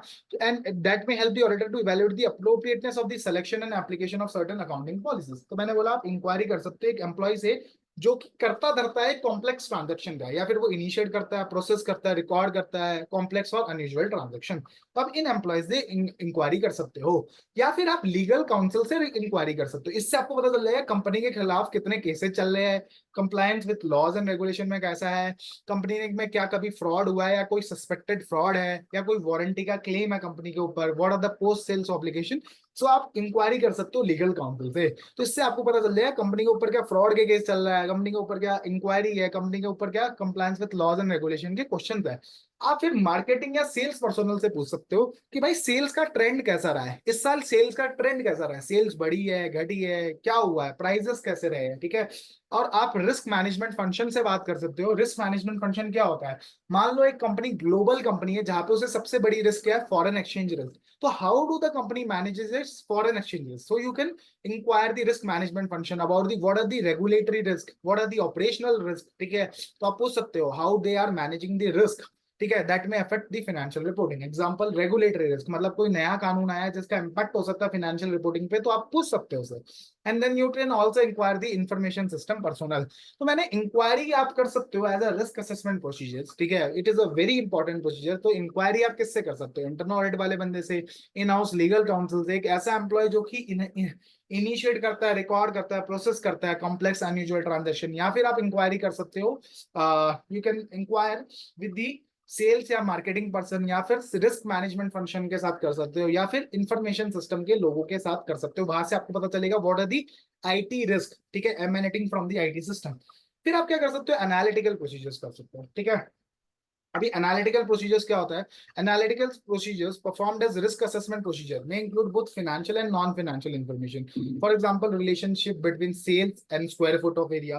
तो इसकी वजह से आप क्या आइडेंटिफाई कर पाओगे, अनयूजुअल ट्रांजेक्शन और इवेंट्स। सो एनालिटिकल प्रोसीजर में help identify the existence of unusual transaction और इवेंट। तो एग्जांपल ले लेते हैं, मैंने 400 टन सामान प्रोड्यूस किया और उसे मैंने 2000 रुपए टन के हिसाब से बेचा, तो 400 ton into 2000 would give me a 400 ton into 2000 will give me a revenue of 8 lakh, ठीक है। तो 8 लाख का मेरा रेवेन्यू होना चाहिए था, बट एक्चुअल रिकॉर्डेड जो रेवेन्यू है वो 12 लाख रुपए है, तो ठीक है। तो it may help in identifying unusual transactions और इवेंट। सो एनालिटिकल प्रोसीजर्स में हेल्प इन, एनालिटिकल प्रोसीजर्स क्या होता है, आपने फाइनेंशियल और नॉन फाइनेंशियल इंफॉर्मेशन को यूज करके एक एक्सपेक्टेशन डेवलप करेगी कि क्या अमाउंट होना चाहिए था, ठीक है। Analytical procedures performed as risk assessment procedure में include both financial and non financial information. तो हमारे एग्जाम पे 400 टन का सामान बनना, that is a non financial information कि 400 टन सामान बिका है। फिनेंशियल इंफॉर्मेशन क्या है कि भाई साहब इस भाव पे बिका है, 2000 के भाव पे बिका है। For example relationship between sales and square footage of selling space और वॉल्यूम ऑफ गुड्स सोल्ड। मैंने बोला 400 टन सामान बेचा है, what is the sale price, would give me revenue. तो it may help identify the existence of unusual transaction और event and the amounts, ratios, and trends that might indicate that have audit implication. Unusual or unexpected relationship that are identified may assist the auditor in identifying the ROM. तो उसके idea लग सकता है कि भाई ROM ज्यादा है या ROM कम है, especially the ROM of due to fraud. However, analytical procedure generally high level data पे परफॉर्म होते हैं जब वो रिस्क असेसमेंट प्रोसीजर्स करते हो। तो अभी जैसे हाई लेवल डेटा क्या है, 400 टन का स्टील बना के हमने बेच दिया, 400 टन का स्टील। अब स्टील के बहुत वैरायटी है, एक रॉ स्टील होता है, एक multiple variants of the steel, अब मैंने उसे कंसिडर नहीं किया, तो इट्स अ हाई लेवल। तो हो सकता है the results of those analytical procedure only provide a broad initial indication about whether a material misstatement may exist. So it is performed on a high level data. जब वो risk assessment procedure में मैं use करता हूं तो it is performed on some high level data. Example मान लो steel का मैंने 400 टन देखा, मैंने ये नहीं देखा स्टील की क्वालिटी क्या है, ठीक है। तो this is N type of analytical procedure. तो ये आपको अनयूजुअल इवेंट्स या फिर अनयूजुअल ट्रांजेक्शंस को हेल्प कर सकता है and it can help you in identifying the ROMM. अभी generally analytical procedures used as the risk assessment procedures are performed at a high level data, ठीक है। The results of which can provide you an only an initial indication कि कुछ गलत हो सकता है, but it's not a conclusive evidence कि भाई हाँ यार ये ही गलत होगा ही होगा।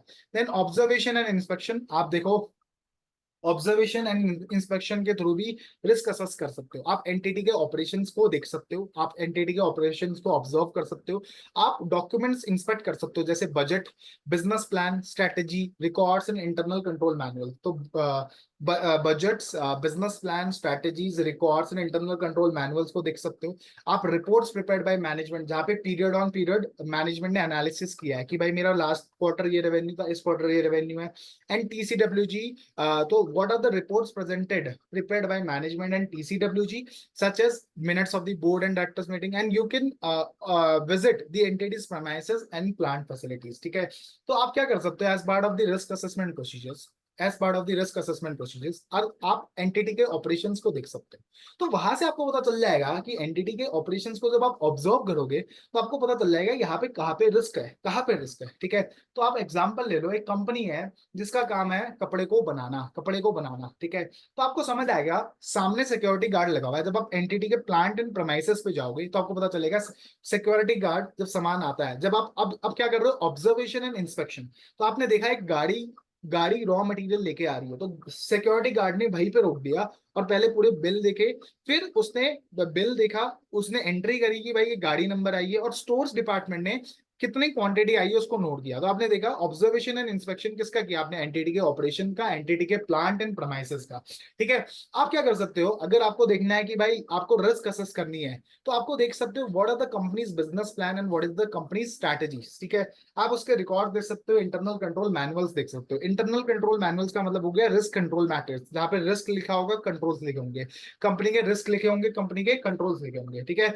And you can use the reports prepared by the management, example हो गया quarterly management reports and interim financial statement. तो बेसिकली हमने बोला ऐसे प्रोसीजर्स जो कि आपको अंडरस्टैंडिंग दे दे एंटिटी की, उसके एनवायरनमेंट की, उसके इंटरनल कंट्रोल्स की, है ना। तो ऐसे प्रोसीजर्स उसको हम बोलते हैं रिस्क असेसमेंट प्रोसीजर्स, ठीक है। अभी रिस्क असेसमेंट प्रोसीजर्स में क्या क्या होता है, inquiry, observation and inspection and analytical procedures. Inquiry आप इंटरनल ऑडिट वाले से भी कर सकते हो, एक ऐसा एम्प्लॉय जो कि कॉम्प्लेक्स ट्रांजैक्शन को प्रोसेस करता है उससे भी कर सकते हो, इन हाउस लीगल काउंसिल से भी कर सकते हो, सेल्स या मार्केटिंग वाले से भी कर सकते हो, रिस्क मैनेजमेंट से भी कर सकते हो, आईटी वाले से भी कर सकते हो। एनालिटिकल प्रोसीजर्स आपको अनयूजुअल इवेंट्स और ट्रांजैक्शन के बारे में बता सकता है and it can help you in identifying the ROMM, but it is performed on a high level data. So it's only an initial indication that material misstatement may exist, it's only an initial indication, ठीक है। फिर चलते हैं observation and inspection. आप entity में जाके entity के operation देख सकते हो, एंटिटी सोसाइटी के प्रेमाइसेस एंड प्लांट फैसिलिटी को देख सकते हो। फिर आप इंस्पेक्ट कर सकते हो the documents prepared by management. Example मान लो कि भाई क्या उसने period on period quarterly management reports and interim financial statement and TCWG, वो उनके मिनट्स भी आप पढ़ सकते हो। And you can document inspect the documents such as the business plan, strategies, records and internal control manuals. ठीक है, अभी आपको जो information risk assessment procedures perform करके मिली है, क्या आप इसको फर्दर ऑडिट प्रोसीजर्स में यूज कर सकते हो? तो जवाब है हाँ। अगर आपको कोई इंफॉर्मेशन रिस्क असेसमेंट प्रोसीजर्स करके हुए मिली है तो it can be use, it may be use by the auditor as audit evidence to support the assessment of the wrong. तो ऑब्वियसली बात है, it will be used as the support for the assessment of the risk of material misstatement. लेकिन क्या आप इसे operating effectiveness of controls में भी use हो सकते हो, या फिर आप सब्सटैंटिव प्रोसीजर्स में भी कर सकते हो? तो yes, the auditor may choose to perform substantive procedures और test of control concurrently with the risk assessment procedure because it is efficient to do so। तो ऑब्वियसली बात है, जब आप रिस्क असेसमेंट कर रहे हो तो अब आपने क्या समझा, you have to obtain an understanding of the entity and its environment. तो आपने इंक्वायरी कर रहे हो, इंस्पेक्शन कर रहे हो, ऑब्जर्वेशन कर रहे हो, एनालिटिकल प्रोसीजर कर सकते हो। तो आप साथ साथ में ये भी प्लान कर सकते हो कि आप कंट्रोल्स भी साथ साथ में टेस्ट कर लो। ठीक है, कंट्रोल्स भी आप साथ साथ में टेस्ट कर लो। तो जब आप रिस्क असेस करोगे तो उससे पहले आप इंटरनल कंट्रोल्स को समझोगे, तो आप प्लान कर सकते हो कि हाँ भाई मैं साथ साथ में ही टेस्ट कर लेता हूँ। अब चलते हैं important topic, that is materiality in planning and performing an audit. ठीक है, तो misstatement is considered to be material. हम मिसस्टेटमेंट्स को मटीरियल मानते हैं if it is expected to influence the economic decisions of the users taken on the basis of the financial statement. तो बहुत simple है, मैंने बोला एक मिसस्टेटमेंट को हम मटीरियल तब मानते हैं जब वो किसी यूजर के इंटरेस्ट को या डिसीजन को इंपैक्ट कर सकता है। ठीक है, तो मैंने बोला a misstatement is considered to be material if they individually or in aggregate could reasonably be expected to influence the economic decisions of the users taken on the basis of the financial statement। अभी ऐसे 200 क्या बोलता है, ऐसे 200 बोलता है auditor को reasonable assurance लेनी है that the financial statement as a whole are free from material misstatement. अब मटीरियलिटी क्या हमेशा एक नंबर होता है या फिर it also depends on the nature? तो मैंने बोला हो सकता है कि कंपनी पे अगर लोग फ्रॉड कर रहे हैं, कंपनी पे एम्प्लॉय फर्जी खर्चे डाल के रीइंबर्स करवा रहे हैं, तो इट माइट इंडिकेट कि ये फ्रॉड बहुत बड़े लेवल पे हो रहा है। तो materiality is not only impacted by the size of the misstatement but it is also impacted by the nature of the misstatement. तो it's not always about size but it also is considered to be nature of the misstatement is also considered to be important when defining whether it's material or not। So materiality means and misstatement is considered to be material if it is expected to influence the economic decisions of the users taken on the basis of financial statement। अभी materiality आपको कब कब चाहिए होती है? तो मैंने बोला मटीरियलिटी आपको प्लानिंग में चाहिए होती है। प्लानिंग में क्यों चाहिए होती है? तो मैंने आपको बताया था जब हमने चैप्टर नंबर 2 पढ़ा था, तो हमने बोला था रिस्क असेस करने से पहले आपको मटीरियलिटी पता होनी चाहिए। उससे क्या होगा, आप ये देखोगे ये अकाउंट बैलेंस मटीरियलिटी का कितने एक्स फैक्टर है। तो मान लो 100 करोड़ अकाउंट बैलेंस का वैल्यू है, मतलब मान लो पीपी 100 करोड़ की वैल्यू का है, मैंने बोला मटीरियलिटी मेरी 100 करोड़ है, तो it is only 1x of the materiality. तो इसमें मैं रिस्क असेस क्या करूंगा, I will assess a lower risk, क्योंकि ये इसका अमाउंट इतना बड़ा नहीं है। तो मैंने बोला in planning an audit and in performing an audit. तो जो परफॉर्मिंग एन ऑडिट में कैसे होता है, तो मैंने जो बोला जब मैं नंबर ऑफ सैंपल्स निकालता हूं ना, तो मैं मटीरियलिटी से अकाउंट बैलेंस को डिवाइड करता हूं। तो मैं 100 को 100 से डिवाइड करूंगा और मेरा जो फैक्टर आएगा उसके बेसिस पे नंबर ऑफ सैंपल्स में टेस्ट करता हूं। तो test of controls and substantive procedures की परफॉर्मिंग द ऑडिट में मटीरियलिटी विल हेल्प। ठीक है, तो materiality will help in planning the audit and performing the audit. ठीक है, अब हो सकता है जब आपने प्रोसीजर्स परफॉर्म किए तो आपको कुछ गलती मिली, तो अब हो सकता है कि आपने 100 करोड़ में से 10 करोड़ के सैंपल चेक किए और आपको गलती मिली, उसमें उसमें कितने में गलती मिली, आपको मान लेते सिर्फ 5 लाख में गलती मिली। तो आप क्या देखोगे, अगर आपने 5 लाख की गलती मिली आपको 10 करोड़ के बैलेंस में, अगर आप पूरा 100 करोड़ करते तो आपको शायद कितने की गलती मिलती, आपको गलती मिलती 50 लाख की। ठीक है, तो 10 टाइम्स, क्योंकि आपने 10 लाख पे काम किया, आपने एक करोड़ पे काम किया, सॉरी 10 करोड़ पे काम किया, जबकि वैल्यू कितनी थी अकाउंट बैलेंस की, 100 करोड़। तो हो सकता है कि वो जो प्रोजेक्टेड मिसस्टेटमेंट है that is 50 crore. So you have to evaluate the effect of identified misstatement. ठीक है, अब ये मिसस्टेटमेंट शायद करेक्ट भी कर दे। अब मैंने आपने क्या किया, 5 लाख की गलती मिली, आपको 5 लाख की गलती मिली। ठीक है, आपने 10 करोड़ का सैंपल टेस्ट किया out of the total population of 100 crore, और आपको 5 लाख की गलती मिली। तो आपने बोला अगर मैं पूरे 100 करोड़ पे करता तो मेरा गलती होती 50 लाख रुपए। ठीक है, अब आपको जो 45 लाख है that is projected misstatement, actual जो गलती पता है वो सिर्फ और सिर्फ 5 लाख की पता है। ठीक है, सो अभी दो वर्ड आते हैं, corrected misstatement and uncorrected misstatement. अभी देखो जो 45 लाख है वो तो पता ही नहीं है कि क्या एक्चुअल में क्या है भी वो मिसस्टेटमेंट या नहीं है, तो this is a projected uncorrected misstatement. ठीक है, तो हमें देखना है कि what is the impact of the identified misstatement, जो कि हो सकती है या तो करेक्ट हो गई हो या फिर अनकरेक्टेड हो on the audit. And obviously बात है जो अनकरेक्टेड मिसस्टेटमेंट है, सारी uncorrected misstatement should be lower than the materiality level. So uncorrected misstatement, if any, on the financial statements and informing the opinion in the auditor's report.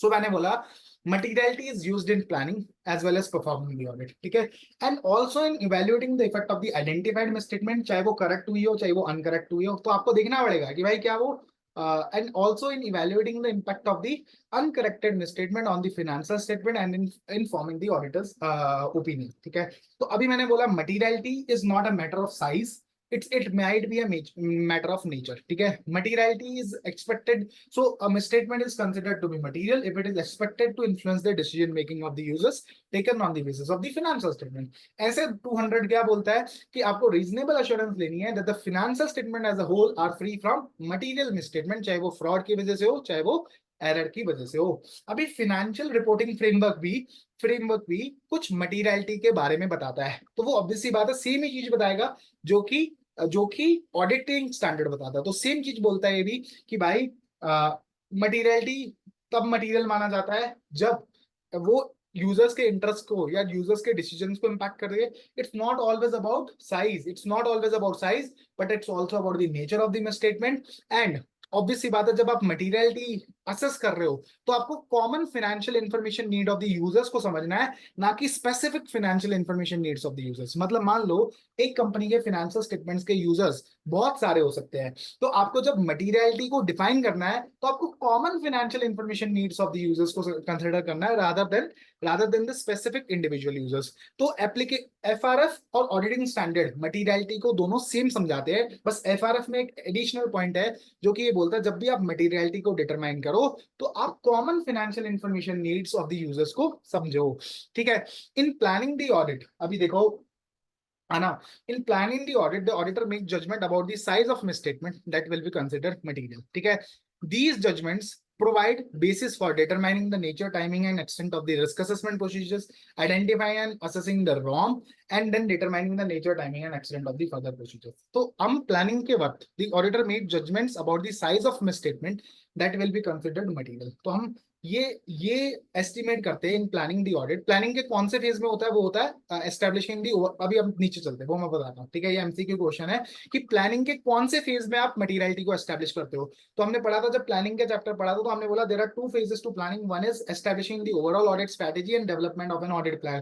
तो मैंने बोला materiality में तब सेटअप करता हूँ जब मैं ओवरऑल ऑडिट स्ट्रेटेजी बना रहा हूँ, क्योंकि मैंने बोला development of an audit plan में तो मैं बनाता हूँ nature, timing and extent of the risk assessment procedure, nature, timing and extent of the further audit procedures। तो मैं ये सारे लिखता हूँ, करेक्ट। उससे पहले मुझे मटीरियलिटी पता होनी चाहिए, तो मैं मटीरियलिटी डिटरमाइन करता हूँ eight the time of overall audit strategy. Overall audit strategy क्या होता है? It sets the scope, timing and direction of the audit.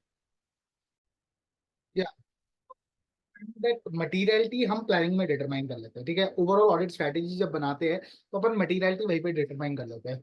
अब इसकी वजह से हमें क्या क्या फायदा होगा? We will be able to determine the nature, timing, and extent of the risk assessment procedure, determining the nature, timing, and extent of the further audit procedures, and we can also identify and assess the risk of material misstatement। अब हमने example कैसे दिया?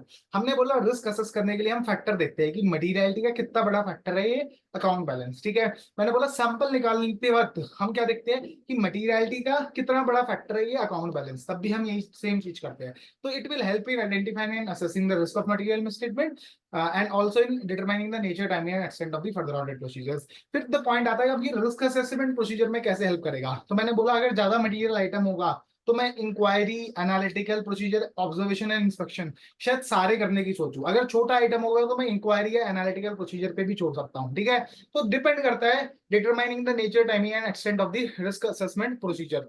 सो अभी auditor को professional judgement involve होती है जब वो मटेरियलिटी को डिटरमाइन करता है, ठीक है। हमने ये सेम पॉइंट पढ़ा था जब हमने बोला जब वो असेस करता है रिस्क को, वहां पे भी प्रोफेशनल जजमेंट इन्वॉल्व होती है।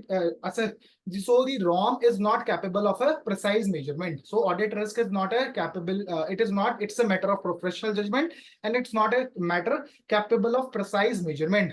So similarly, materiality is also a matter of professional judgment. So अब इसमें judgment आती क्यों है? तो कौन सा benchmark ले? देखो, रेवेन्यू का 1% इज मटीरियल, ठीक है, रेवेन्यू का 1% इज मटीरियल, लेकिन क्या रेवेन्यू लेना सही है? सो डिटरमाइनिंग द बेंचमार्क, क्या रेवेन्यू लेना सही है, is one of the judgment. क्या 1% इज सही है? सो choosing the level of the benchmark, choosing the appropriate benchmark and determining the level of the benchmark। और फिर जो आंसर आया मटीरियलिटी, क्या वो सही है? तो मैंने बोला रेवेन्यू का 1% मेरे लिए मटीरियल है, तो क्या रेवेन्यू एज अ बेंचमार्क सही है? तो it involves my judgment that revenue as a benchmark is correct, ठीक है। क्या 1% सही है? The level of the benchmark, so determining the level of the benchmark also involve some professional judgment, and obviously the product of the level of the benchmark and the actual benchmark would give me the number of the materiality. So obviously if these two elements are judgmental, so determining materiality would also be judgmental. तो मैंने बोला the auditor has to apply his professional judgment in determining materiality, choosing appropriate benchmark and determining the level of the benchmark. Materiality forms the basic of the audit scoping. Audit में कौन से account balance को scoping करना है, कौन से पे testing करनी है, कौन से पे नहीं करनी। So materiality forms the basis for the determination of the audit scope and the levels of testing the transaction, ठीक है।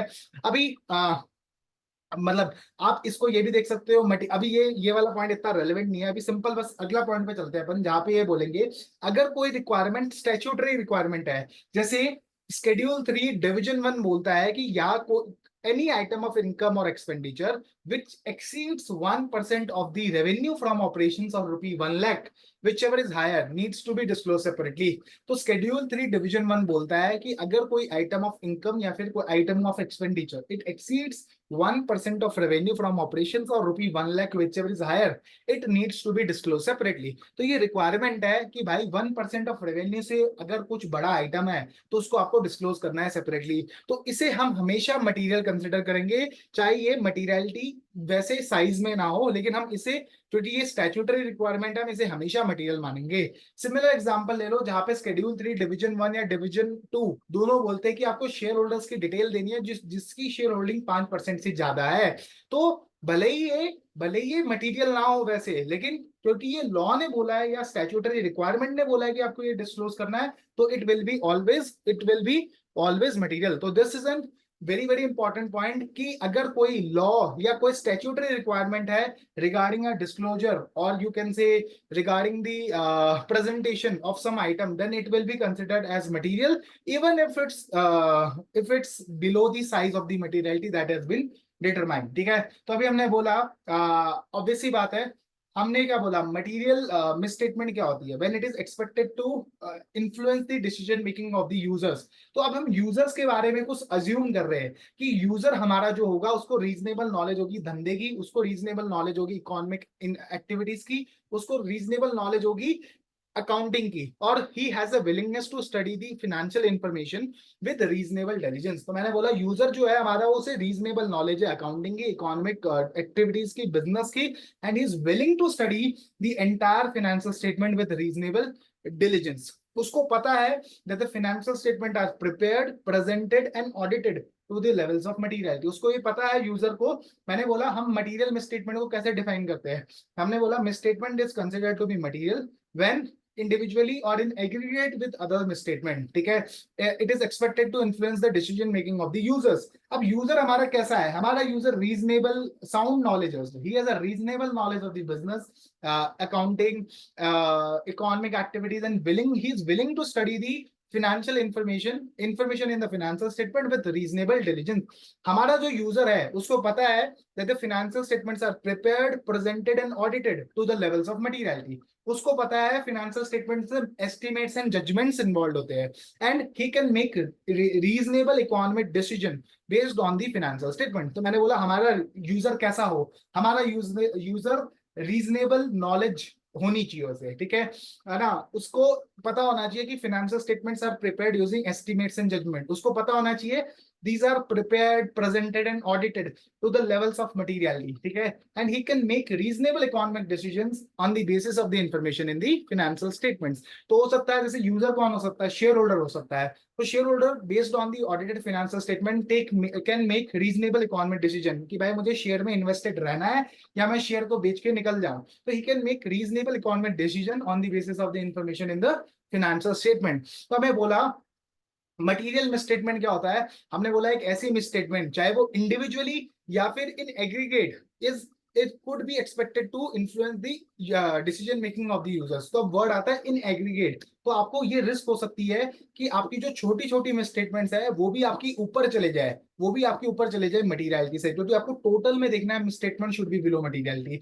इसलिए जब आप ऑडिट करते हो तो आप एक नया कॉन्सेप्ट इंट्रोड्यूस करते हो, और एक्चुअल में जो मटीरियलिटी का मतलब होता है ऑडिट में वो परफॉर्मेंस मटीरियलिटी होता है, ठीक है। आप इसी मटीरियलिटी को यूज करके अपना ऑडिट परफॉर्म करते हो, क्योंकि आप जनरली ये 80% ऑफ मटीरियलिटी होता है, तो मान लो अगर मटीरियलिटी 1 करोड़ है तो ये 80 लाख होगा जनरली, ठीक है। तो performance materiality is a level lower than the materiality, ठीक है। It means the amount set by the auditor at less than the materiality for the financial statement as a whole to reduce to an appropriately low level the probability that aggregate of the uncorrected and undetected misstatement exceeds materiality for the financial statement as a whole, ठीक है। तो हमने बोला कि ये reduce करता है probability को कि the aggregate of the uncorrected and undetected misstatement exceeds the materiality for the financial statement as a whole. It is a level less than the materiality established by the auditor, ठीक है।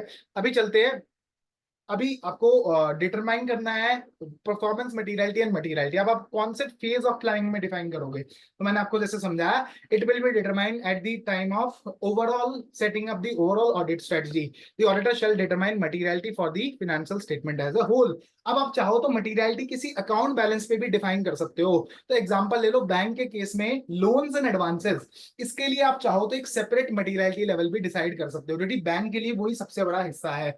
तो you can think and you can decide a materiality for the account balance as well, and obviously you will definitely need to define materiality for the financial statement as a whole। तो मतलब आपको financial statement as a whole तो materiality determine करनी पड़ेगी, but अगर आप चाहो तो you can also determine a amount of materiality lesser than the amount set for the financial statement as a whole to be set for the an अपकॉर्ड, मतलब अपकॉर्ड की टेस्टिंग के लिए फिर आप डिसाइड कर सकते हो कि भाई ये मटीरियलिटी लेवल यूज होगा। अभी मैंने बोला materiality involve some judgment. Judgment क्यों आती थी, benchmark, what is the level to be applied to the benchmark, and then determining the materiality. अभी बेंचमार्क हमारा कैसा हो, so determining materiality involve the exercise of a professional judgment. अभी आप इसमें स्टार्ट कैसे मटीरियलिटी को डिटरमाइन करना स्टार्ट करते हो, तो आप सबसे पहले बेंचमार्क को चूज करते हो, ठीक है। So a percentage is often applied, इसको हमने क्या पढ़ा था ऊपर, determination of level। A percentage is often applied to revenue का 1% is often applied to a chosen benchmark as a starting point in determining materiality for the financial statement as a whole। अब क्या क्या factors impact करते हैं, क्या क्या factors impact करते हैं जब आप बेंचमार्क को चूज करते हो। तो मैंने बोला सबसे पहले आप ये देखो फाइनेंशियल स्टेटमेंट में क्या क्या है, एसेट आ रहा होगा, लाइबिलिटी आ रहा होगा, रेवेन्यू आ रहा होगा, खर्चा आ रहा होगा, नेट इनकम आ रही होगी, ग्रॉस प्रॉफिट आ रहा होगा। So what are the elements of the financial statement, like asset, liability, equity, revenue, expenses. तो पहले आप देखो फाइनेंशियल स्टेटमेंट में आ क्या रहा है, फिर आप देखो यूजर का अटेंशन का है, रेवेन्यू पे है, इनकम पे है, रेवेन्यू पे है, एक्सपेंस पे है, प्रॉफिट पे है, किस पे है, whether there are items on which the attentions of the users of the particular entity financial statement tend to be focus। कहाँ पे यूजर का अटेंशन फोकस है, मान लो एक एंटिटी कॉस्ट प्लस मार्कअप में है, ठीक है, जिसमें cost plus fix markup of 10%, तो उस एंटिटी का यूजर्स का फोकस किस पे होगा, कॉस्ट पे होगा, ना कि रेवेन्यू पे। अब ये मान लो कोई कंपनी है जो कि काम करती है सॉफ्टवेयर बना के फिक्स प्राइस सॉफ्टवेयर, मतलब सॉफ्टवेयर को बेच देती है, तो उसका फोकस कहाँ पे हो सकता है, वो शायद रेवेन्यू पे, ठीक है। तो हो सकता है what are the elements of the financial statement, and then you need to consider what the users focus, ठीक है, whether there are items on which the attentions of the users of the particular entity's financial statement tend to be focused। For example, what are the criteria they consider for evaluating the financial performance। फिर आपने जब ये दोनों evaluate कर लिया तो फिर आप देखो what is the nature of the entity, entity कैसी है, एंटिटी मैन्युफैक्चरिंग एंटिटी है या फिर सर्विस इंडस्ट्री। अब मैन्युफैक्चरिंग एंटिटी में तो बहुत सारे एसेट्स लगे होंगे, लेकिन सर्विस इंडस्ट्री में कोई भी एसेट नहीं होगा, तो शायद यूजर का फोकस मैन्युफैक्चरिंग एंटिटी में एसेट्स पे हो, ठीक है। कहाँ पे एंटिटी लाइफ साइकिल में। अगर मान लो आज जोमेटो को आप ऑडिट कर रहे हो, जोमेटो को अगर आप ऑडिट कर रहे हो तो ये स्टार्टअप है, तो अभी इन्होंने स्टार्ट ही किया है, तो इनका फोकस कहाँ पे होगा, रेवेन्यू पे, क्योंकि प्रॉफिट तो ये कमा नहीं पा रहे, ठीक है, तो प्रॉफिट अभी आ नहीं रहा, तो इनका फोकस कहाँ है, अगर मान लो एक सैचुरेटेड इंडस्ट्री है, मान लो जहाँ पे ऑलमोस्ट सैचुरेशन पॉइंट आ चुका है, तो वहां पे फोकस शायद रेवेन्यू से हटके मार्जिन पे आ जाए, ठीक है। लेकिन एक जो कंपनी ग्रोइंग कंपनी है या जो स्टार्टअप है उसका फोकस हमेशा जनरली रेवेन्यू पे रहता है। तो where the entity is at in its life cycle, what is the industry and an economic environment, कैसा भारत में माहौल है, कैसा इंडस्ट्री एंड इकोनॉमिक एनवायरनमेंट है, क्या एंटिटी का ओनरशिप स्ट्रक्चर है and the way it is finance.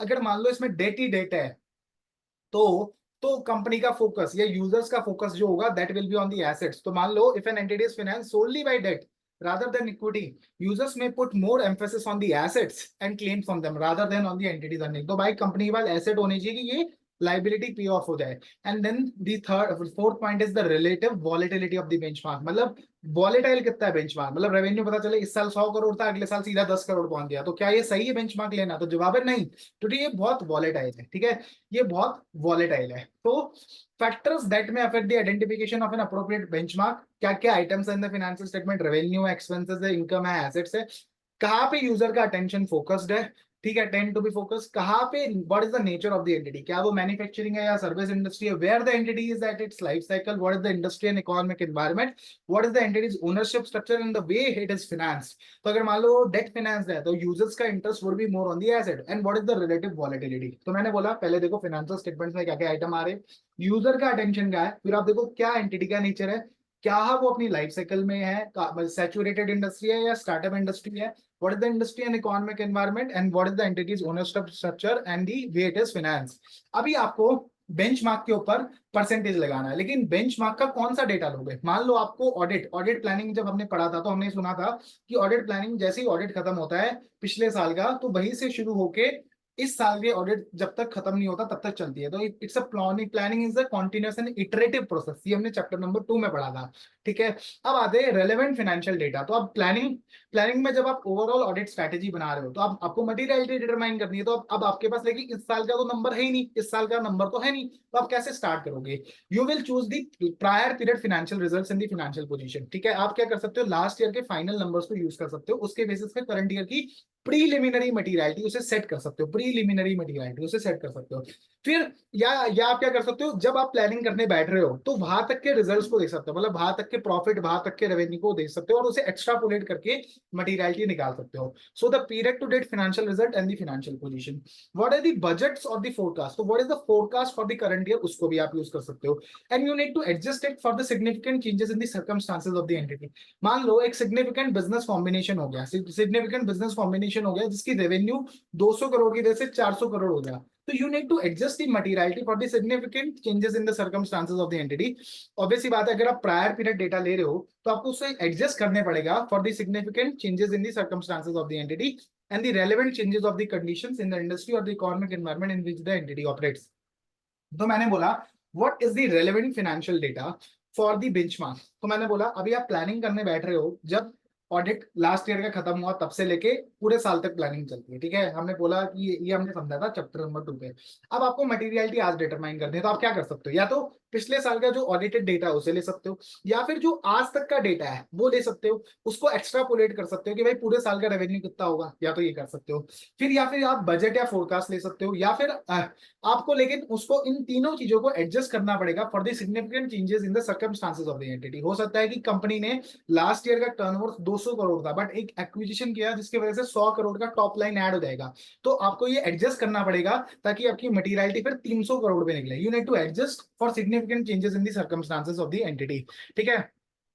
अभी हो सकता है कि कंपनी के पीएनएल में कुछ एक्सेप्शनल आइटम डेबिटेड हो या क्रेडिटेड हो। मान लो कि कंपनी के केस में एक इंपेयरमेंट लॉस डेबिट हो गया, तो क्या आपको अब मान लो और जो बेंचमार्क है दैट इज प्रॉफिट, अब प्रॉफिट कम है इसलिए कम है क्योंकि इंपेयरमेंट लॉस डेबिटेड है। तो मान लो प्रॉफिट है 5 करोड़ का और इंपेयरमेंट लॉस डेबिटेड जो है वो 10 करोड़ का है, तो कायदे से अगर ये इंपेयरमेंट लॉस नहीं होता तो कंपनी का प्रॉफिट 15 करोड़ होता। तो क्या मटीरियलिटी 15 करोड़ पे निकलनी चाहिए या 5 करोड़ पे निकलनी चाहिए, तो जवाब है मटीरियलिटी 15 करोड़ पे निकलनी है क्योंकि this is a one off item, ठीक है।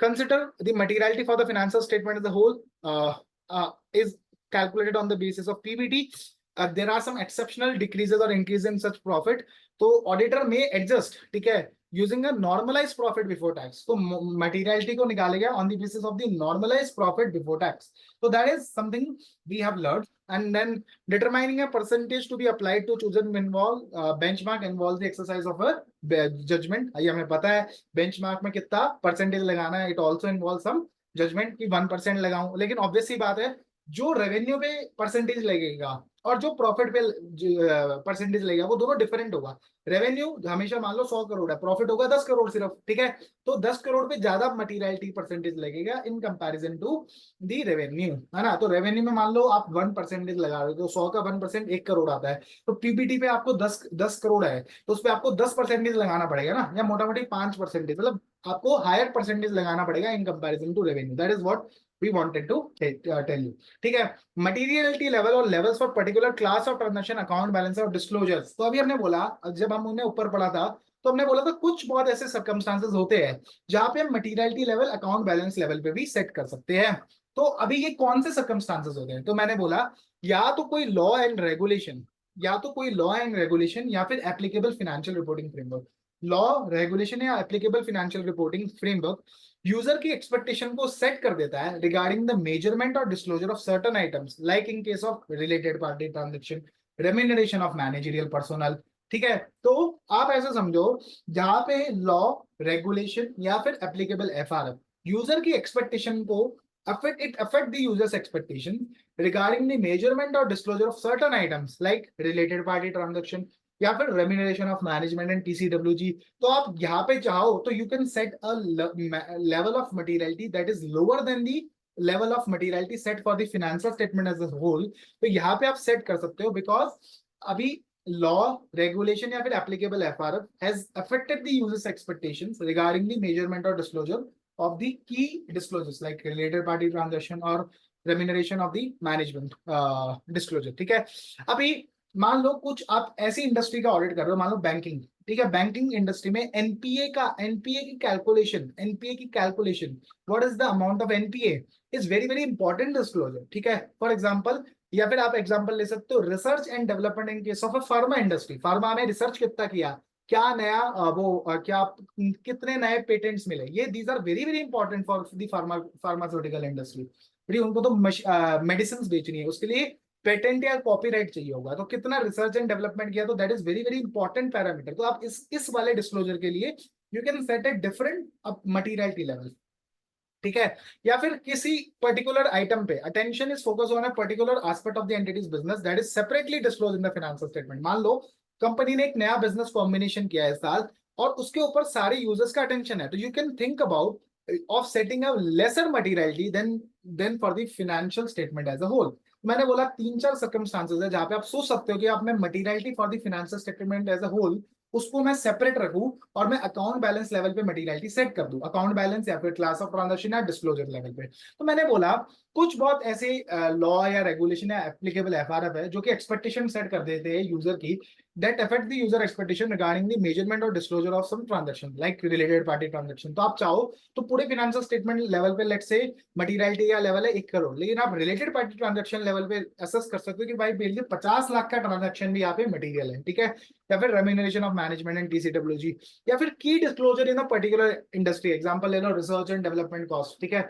And obviously in case of A newly acquired business users का फोकस होगा उसी बिजनेस के ऊपर, तो you can set a lower level of materiality, you can set a lower level of materiality for that disclosure of the business. क्या revenue था, क्या assets acquire किए, कितने इंटेंजिबल्स एक्वायर किए उस बिजनेस के, तो you can think about and setting up. So ये इट्स इंपॉर्टेंट क्वेश्चन कि किन किन सर्कमस्टांसेस में आप materiality for a financial statement as a whole, जो कि हमने पढ़ा रेवेन्यू का 1%, जैसे हमने एग्जांपल ले रहे हैं पूरी क्लास में अभी, तो हो सकता है कि आपको उससे भी नीचे सेट कर दियो आपने किसी अकाउंट बैलेंस के लिए, तो वो कब पर्टिकुलर पॉसिबल है. तो मैंने बोला जब रिलेटेड पार्टी ट्रांजैक्शन का डिस्क्लोजर हो या फिर कोई पर्टिकुलर डिस्क्लोजर जो इस इंडस्ट्री में बहुत रेलेवेंट है, एग्जांपल रिसर्च एंड डेवलपमेंट, तो ये सारे एग्जांपल पे. फिर ऑब्वियस सी बात है जो आपने डेटा कंसिडर किया था that was prior period data, ठीक है, प्रायर पीरियड डेटा या फिर एक्स्ट्रापोलेटेड डेटा। तो हो सकता है कि there is a revision in the materiality as the audit process, as the audit progresses, ठीक है, due to change in the circumstances, due to some new information, और due to change in the auditor's understanding of the entity and its information, ठीक है।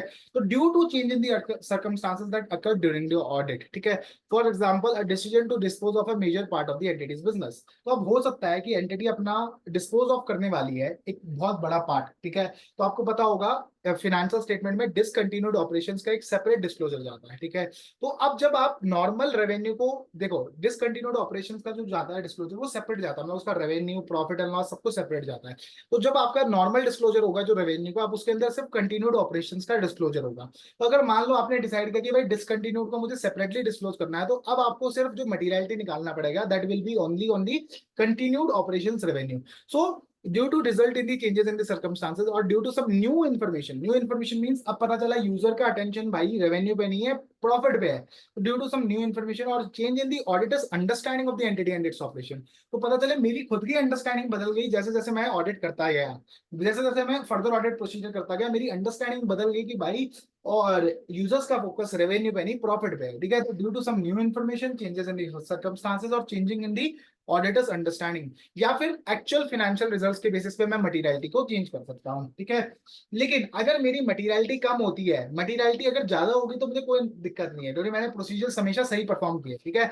लेकिन अगर मान लो मेरी materiality कम हो जाती है, तो मुझे ये सोचना पड़ेगा whether I need to revise my performance materiality, and जो मैंने nature, time and extent of this further audit procedures करे हैं, क्या वो सही है, रहे या नहीं रहे, या मुझे और करने की जरूरत है। तो मान लो मैंने बोला what are the circumstances which would require revision in the materiality, मैंने बोला या तो चेंज इन सर्कमस्टांसेस हो गया, या फिर न्यू इन्फॉर्मेशन आ गई, या फिर मेरी खुद की अंडरस्टैंडिंग बदल गई, या फिर एक्चुअल फाइनेंशियल रिजल्ट्स के बेसिस पे मैंने मटेरियलिटी को अपडेट कर दिया, ठीक है। अब हो सकता है कि मटेरियलिटी का अमाउंट इस वजह से बढ़ा हो, अगर बढ़ा है तो कोई दिक्कत नहीं है, ठीक है, क्योंकि आपने जो प्रोसीजर की है नेचर, टाइम एंड एक्सटेंट, वो लोअर लेवल ऑफ मटेरियलिटी को लेके की है, एंड दैट रिमेन्स अप्रोप्रिएट, ठीक है। लेकिन अगर मान लो गलती से मटेरियलिटी कम हो गई, तो आपको देखना पड़ेगा whether it requires revision in the performance materiality. अगर परफॉर्मेंस मटेरियलिटी रिवाइज होगी, तो आपको पता है nature, timing and extent of the further audit procedures, उसको भी आपको देखना पड़ेगा वेदर इट रिमेन्स अप्रोप्रिएट और नॉट। अब आपको इन सारी चीजों को डॉक्यूमेंट करना है, तो आपको materiality for the financial statement as a whole को भी डॉक्यूमेंट करना है, परफॉर्मेंस मटेरियलिटी को भी डॉक्यूमेंट करना है, अगर कुछ रिविजन्स हुए उसको भी डॉक्यूमेंट करना है, एंड अगर आपने कोई अकाउंट बैलेंस या क्लास ऑफ ट्रांजेक्शन के लिए मटेरियलिटी निकाली उसको भी डॉक्यूमेंट करना है, ठीक है। अभी मटेरियलिटी एंड ऑडिट रिस्क, ठीक है, आर इनवर्सली रिलेटेड। तो जितनी ज्यादा मटेरियलिटी होगी, इसका मतलब ऑडिट रिस्क उतनी कम आपने असेस करी है। तो ऑडिट रिस्क अगर आप कम असेस करोगे तो मटेरियलिटी आप ज्यादा रखोगे, है ना, या वाइस वर्सा, मटेरियलिटी अगर आप कम रखोगे तो ऑडिट रिस्क हो सकता है ज्यादा असेस करोगे आप, तो मतलब audit risk is and materiality are inversely related, ठीक है। एंड ऑब्वियसली बात है, you have to materiality and audit risk are considered throughout the audit, these are considered throughout the audit. Materiality helps in identification and assessment of the wrong. It helps in identification and assessing the risk of material misstatement. It helps in determining the nature, timing, and extent of the further audit procedures. And it helps in so आपको पता है materiality helps in identifying and assessing the wrong. Wrong को निकालने के लिए आप ये देखते हो ना क्या फैक्टर है, फर्दर ऑडिट प्रोसीजर्स करते वक्त भी आप ये देखते हो क्या फैक्टर है, and then it also helps in evaluating the effect of the uncorrected misstatement on the financial statements. So it helps in audit risk, helps in materiality.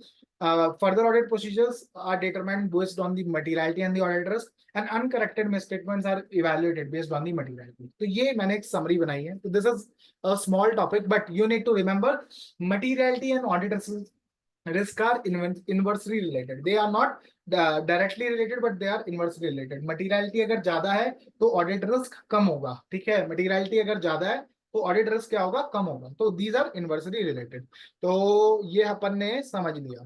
तो अगर मान लो ठीक है, understanding the entity and its environment, तो अब हमने वापस चलते हैं वही ऐसे 315 जो कि बोलता है identifying and assessing the risk of material misstatement. Through understanding the entity and its environment. वही पे चलते हैं। अब understanding the entity and its environment is an example of A inherent risk factor. ठीक है, तो आपको अंडरस्टैंडिंग लेनी है एंटिटी की और उसके एनवायरनमेंट की। तो इसमें आप क्या क्या चीजें समझोगे? आप रेलेवेंट इंडस्ट्री को समझोगे, रेगुलेटरी फैक्टर्स को समझोगे और अदर एक्सटर्नल फैक्टर्स को समझोगे इंक्लूडिंग द एप्लीकेबल एफआरएफ। तो आप industry, regulatory and other external factors, तो जब आप अंडरस्टैंडिंग ले रहे हो तो आप रेलेवेंट इंडस्ट्री की अंडरस्टैंडिंग लोगे, तो this will help you in the inherent risk assessment. ठीक है, तो अभी हम अंडरस्टैंडिंग ले रहे हैं एंटिटी एंड इट्स एनवायरनमेंट की, फिर हम लेंगे अंडरस्टैंडिंग इंटरनल कंट्रोल्स की। जब हम कंट्रोल्स के अंडरस्टैंडिंग लेंगे तो that will help you in assessing the control risk. And अभी हम जब इनहेरेंट रिस्क को असेस कर रहे हैं तो then we are obtaining an understanding of the entity and its environment. तो मैंने बोला relevant industry, regulatory and other external factors including the applicable FRF, इसकी भी अंडरस्टैंडिंग लेंगे। फिर हम अंडरस्टैंडिंग लेंगे the nature of the entity, then we will understand about the entity selection and application of the accounting policies, including the reasons for the changes thereto, what is the entity's objective and what is its strategies, and those related business risk that may result in a wrong. ठीक है, and then how the entity measure and review its financial performance. So this is what we will understand. ठीक है, तो understanding the entity and its environment में हम समझेंगे what are the relevant industry, regulatory and other external factors including the applicable FRF. तो जब मैं industry factor को समझूंगा तो मैं इंडस्ट्री की कंडीशन को समझूंगा कि वहां पे कितना कंपटीशन है, what is the competitive environment, क्या कस्टमर एंड सप्लायर रिलेशनशिप है, कितना टेक्नोलॉजी वहां पे डेवलप हो रहा है। अगर मान लो टेक्नोलॉजी बहुत तगड़ा डेवलप हो रहा है तो हो सकता है कि आपकी इन्वेंट्री की वैल्यू खत्म हो जाए। अगर मान लो कल को नया टेक्नोलॉजी आ जाए तो आपकी इन्वेंट्री की वैल्यू शायद जीरो हो जाए। तो और weather the entity is engaged in seasonal activities, तो आप समझोगे इंडस्ट्री की कंडीशन, कितना कंपटीशन है, क्या कस्टमर सप्लायर रिलेशनशिप है, what is the level of the technological advancement, and whether the entity is engaged in seasonal activities. फिर आपने आपने इंडस्ट्री फैक्टर्स को समझा, then you will understand about the regulatory environment. Obvious सी बात है, it includes the applicable financial reporting framework. फिर आप लीगल एंड पॉलिटिकल एनवायरनमेंट समझोगे। फिर आप रेगुलेटेड इंडस्ट्री है, एग्जांपल हम इसमें लेते हैं शुगर केन इंडस्ट्री का, जहां पे आपको मिनिमम सेलिंग प्राइस पे फार्मर से शुगर केन खरीदना ही पड़ेगा और शुगर को एक मैक्सिमम सेलिंग प्राइस पे सरकार को ही बेचना पड़ेगा। तो आपको एक मिनिमम प्राइस पे खरीदना पड़ेगा और एक फिक्स प्राइस पे आपको सरकार को बेचना पड़ेगा। तो it's an example of a regulated industry. तो sugar industry is fully regulated. ठीक है, so what is the regulatory framework for a regulatory industry, है ना। व्हाट इज द टैक्सेशन, अभी गवर्नमेंट की पॉलिसी, जहां पे हमने देखा था शुगर पॉलिसी थी जहां पे प्राइस डिसाइडेड था कि इस प्राइस पे बेचेंगे। what are the environmental requirements and what are the legislations and regulation that significantly affect the entity's operations। तो मैंने बोला, जहां पे हमने समझा शुगर इंडस्ट्री में एथेनॉल की ब्लेंडिंग, जो कि सरकार ने बोला 10% आपको करनी ही करनी है, वो अचीव हो चुका है, 10% अचीव हो चुका है, अब 20% का टारगेट सेट कर चुका है। So these are the legislation and regulation. तो शुगर इंडस्ट्री का मैं समझा देता हूँ। शुगर इंडस्ट्री में होता क्या है, शुगर केन जाता है, प्रोसेस होता है, उससे दो चीजें बनती है, एक मोलेसिस बनते हैं, दूसरा बनता है शुगर। ठीक है, अब मोलेसिस को यूज करते हैं एथेनॉल। एथेनॉल एक बायोफ्यूल है जो कि पेट्रोल और डीजल के साथ ब्लेंड होके बाजार में बिक जाता है। ठीक है, तो इट्स ए बायोफ्यूल। ठीक है, अभी सरकार का टारगेट था 10% ब्लेंडिंग को अचीव करना, कि मतलब हम एथेनॉल इतना बनाए कि हम जो पेट्रोल और डीजल के साथ 10% इसे ब्लेंड कर पाए। अब 2025-26 का टारगेट जो है वो है 20% ब्लेंडिंग। तो दीज आर दी लेजिस, अब ऑब्वियसली बात है, it will promote in having the demand of ethanol. ठीक है, so these are the legislations and regulation that significantly affect the entity's operations, including direct supervisory activities. So you have to consider the regulatory environment, including the applicable FRF. What is the legal and political environment? Then what is the whether it's a regulated industry, क्या taxation policy है, what is the government policy, what are the environmental requirements, and what are the legislations and regulation that significantly affect the entity's operations. फिर आपको other external factors भी समझने हैं, जैसे what is the general economic condition, what is the inflation, what is the interest rate, and what is the availability of financing. ठीक है, what is the nature of the entity, मतलब entity का operation क्या है, what is its ownership and governance structure, कैसे company में investment करी हुई है, and how it is structured and financed। तो मतलब मैंने बोला मैंने कितना डेट ले रखा है, how I am financed, how I am investing, and how what is my ownership and governance structure, and what is my operation. So you have to obtain an understanding of the nature of the entity. So you have to obtain an understanding of the relevant industry factors, regulatory factors, and other external factors, including the applicable FRF. Then you need to have an understanding of the nature of the entity. Nature of the entity means क्या operations है, what are the ownership and governance structure, what are the investments that I have made into, and what are the type of investments that I'm planning to make into, and how I am financed and how I am structured. ठीक है, so this will enable to understand the class of transactions, account balance and disclosures to be expected in the financial statement. तो मुझे पता चल जाएगा मेरे financial statement में क्या क्या खर्चा, क्या क्या इनकम होगा। तो मुझे इसका ऑपरेशन समझना है, मुझे ये समझना है शुगर केन आता है, शुगर बनती है, मोलेसेस निकलते हैं, एथेनॉल जाके एथेनॉल बनता है जो कि मैं BPCL HPCL oil marketing companies को बेचता हूं। तो मुझे पता होगा मेरी बुक्स में सबसे बड़ा खर्चा क्या होगा, शुगर केन का खर्चा होगा। ठीक है, इनकम किसकी होगी, शुगर की होगी। So it will help the auditor to understand the account balance, class of transaction and disclosures to be expected in the financial statement. तो you have to obtain an understanding of the nature of the entity. आपको उसके operation समझने हैं, आपको ये समझना है how is it financed, what is its ownership and governance structured, how is it structured, what is the type of investments that the entity is making or plans to make. This understanding assists in determining whether related party transaction have been identified and accounted for appropriately. तो obvious सी बात है, आप देखोगे कैसे वो finance कर रखा है, इससे मुझे पता चल जाएगा मेरा होल्डिंग एंटिटी कौन है, उससे मैं देख सकता हूँ कि क्या related party transactions have been identified and accounted for appropriately. अब इसके कुछ एग्जांपल्स हैं। अब आप बिजनेस ऑपरेशंस में क्या क्या समझोगे कि रेवेन्यू कैसे आता है, what are the products and services. हमने समझा एथेनॉल बेचना, ठीक है, एथेनॉल और शुगर दोनों बेचना है, is a type of product और service. How I conduct my operations, what is the location of production facility. तो मैंने आपको एग्जांपल दिया था राणा शुगर जिसके 4 प्लांट्स हैं। तो ठीक है, what are the key customers and suppliers, so then you need to consider this. ठीक है, and then what are the investment and investment activities such as capital investment. अब देखो जब इथेनॉल का 10% ब्लेंडिंग का रूल आया था तो सारी कंपनीज ने, सारी शुगर इंडस्ट्री में सिर्फ और सिर्फ इथेनॉल के लिए मशीनरी परचेज करने की बात चल रही थी। तो investment and investment activities, how I am finance and financing activities such as what is my debt structure, ठीक है, and what is the financial reporting requirement such as the accounting principle and revenue recognition. So you have to obtain an understanding of the nature of the entity. Business operations में क्या समझोगे, what is the nature of the revenue sources, what are its products and services, how the company conducts its operation, what is its production facilities, who are its key customers and suppliers. Then you need to consider about the investment and investment activity, कहाँ पे capital investment करने जा रही है, ठीक है, या फिर recently acquired companies, जैसे आपको पता होगा विप्रो, इन्फोसिस, ये रोज रोज नई नई कंपनीज एक्वायर करती रहती है। ठीक है, and then you need to consider about the financing and financing activities जहां पे आप डेट स्ट्रक्चर को समझोगे। Then you need to obtain about the entity selection and application of accounting policies.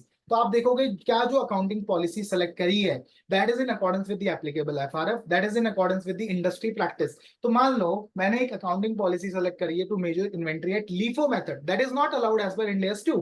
ठीक है, तो that is wrong accounting policy, so that is not in accordance with the applicable FRF and it is so accounting policy is used in the relevant industry. So accounting policy should generally be considered to be matching with the industry practice. अब पता चलता है सारी sugar industry weighted average follow कर रही है, लेकिन हमारा Rana sugar FIFO method follow कर रहा है, तो that is also something not correct. ठीक है, एंड क्या अकाउंटिंग पॉलिसी अप्रोप्रिएट है फॉर इट्स बिजनेस, सो क्या accounting policy is appropriate for its business, क्या it is in accordance with the applicable FRF and क्या it is in accordance with the relevant industry practice, what is the entity's objectives, what are its strategies and what are those business risks that may result in the risk of material misstatement. ठीक है, तो अभी entity अपना धंधा industry, regulatory and other internal and external factors के ऊपर करती है।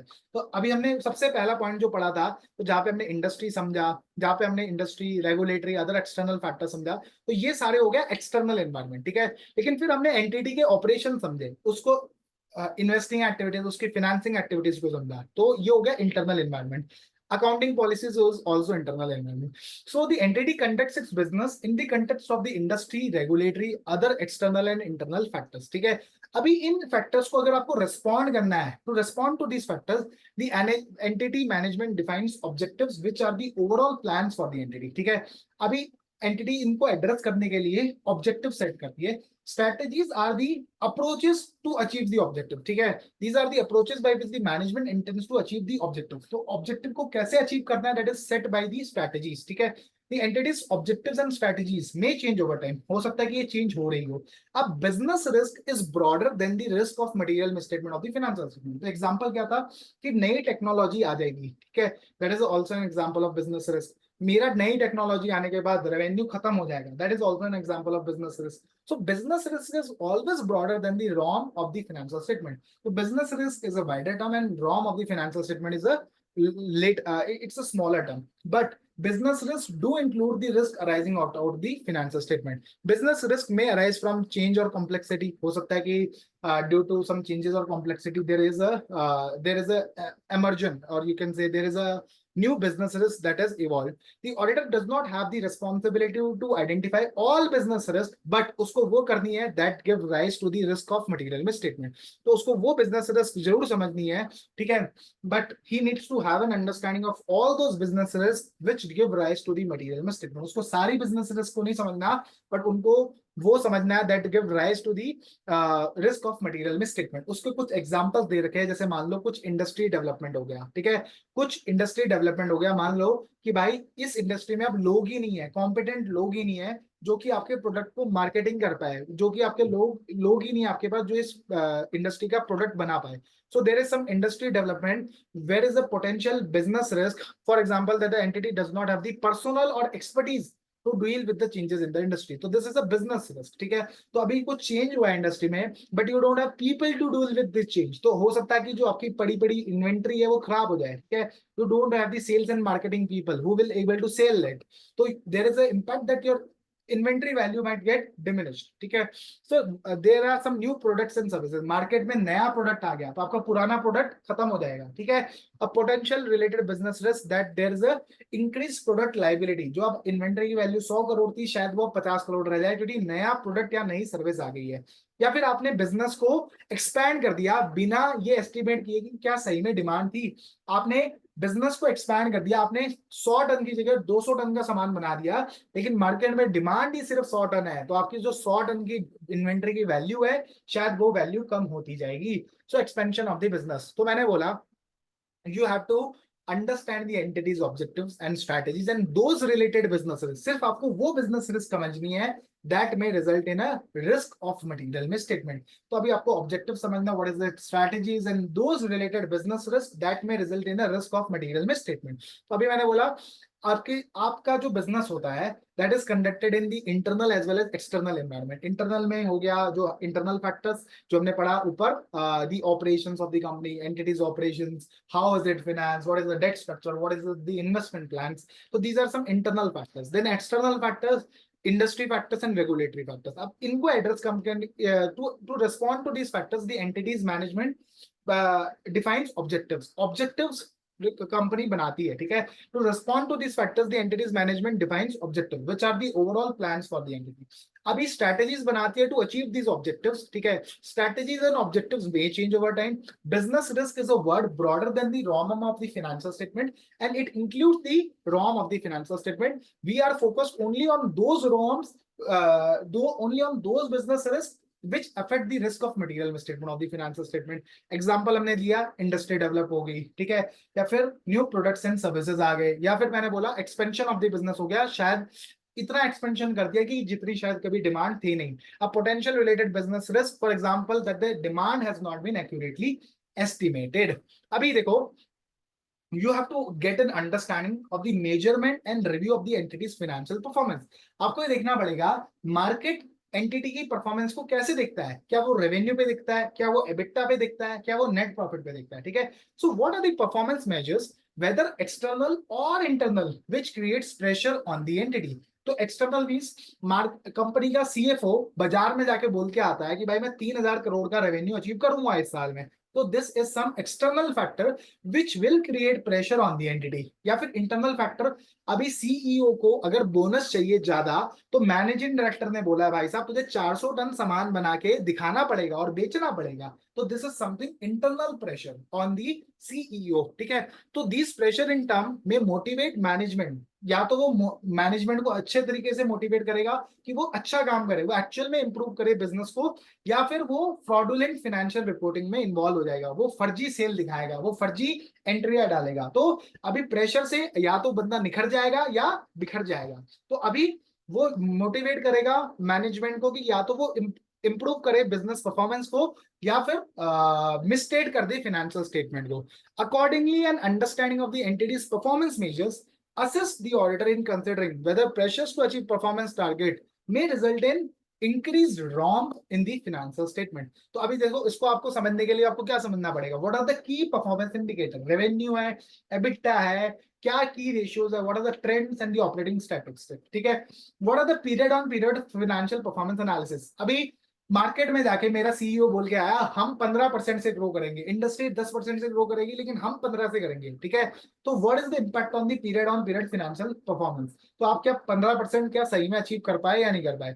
What are the budgets, forecast, variance analysis and departmental और अदर परफॉर्मेंस लेवल रिपोर्ट, या फिर what are the credit analysis report? तो अभी क्रेडिट आपको पता है, हमने इसमें एग्जांपल देखा था जहाँ पे हमने राणा शुगर्स की क्रेडिट रिपोर्ट देखी थी, ठीक है? तो क्रेडिट रिपोर्ट क्या कह रही है? तो this is also you can से you have to obtain an understanding of the measurement and review of the entity's performance report.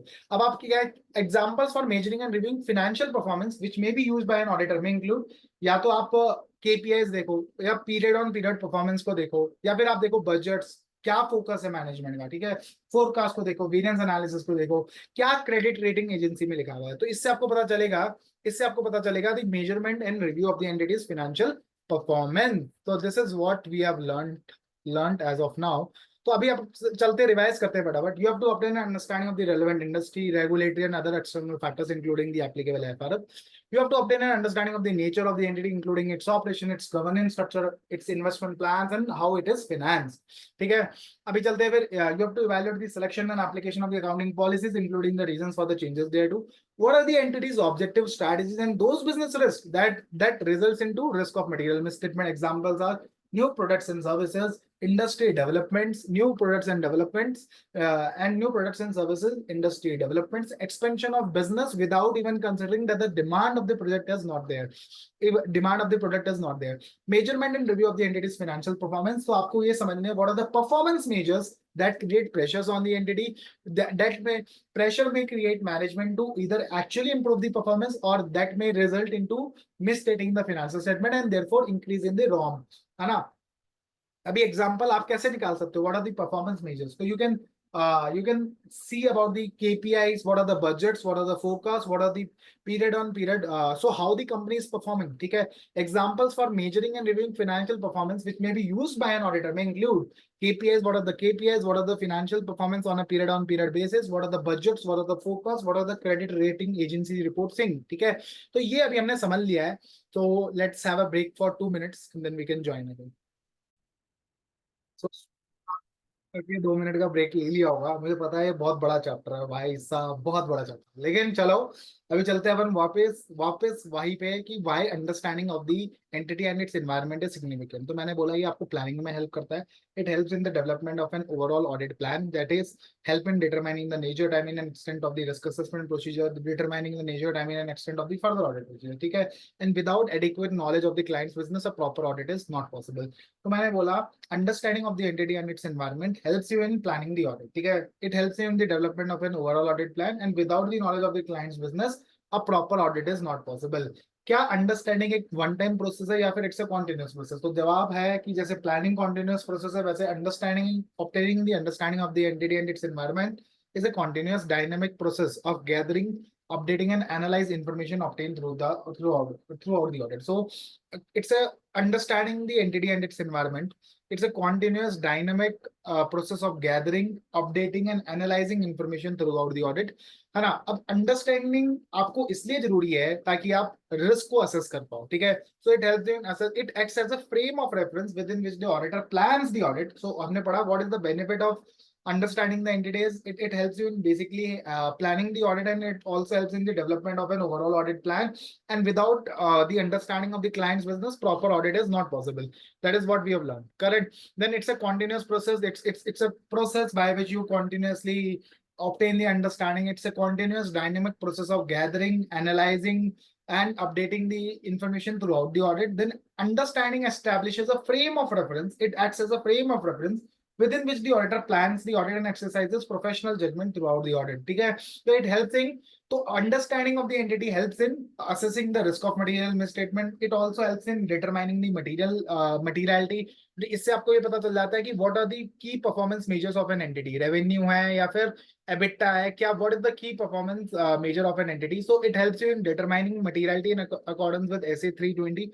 It also helps you in identifying whether the entity is appropriately selecting and applying the accounting policies. ठीक है, so considering the appropriateness of the selection and the application of the accounting policies, and it also helps you in identifying the areas which require special audit consideration. तो अभी हम जब आगे जाएंगे तो हम पढ़ेंगे areas which require special audit consideration. So understanding the entity will help you in identifying areas which require special audit consideration. For example, related party transaction, the appropriateness of the management's use of going concern assumption, and considering the business purpose of the transaction. So identifying areas which require special audit consideration, which require special audit consideration. जब आप understanding ले लोगे, it will be very easy to assess the risk.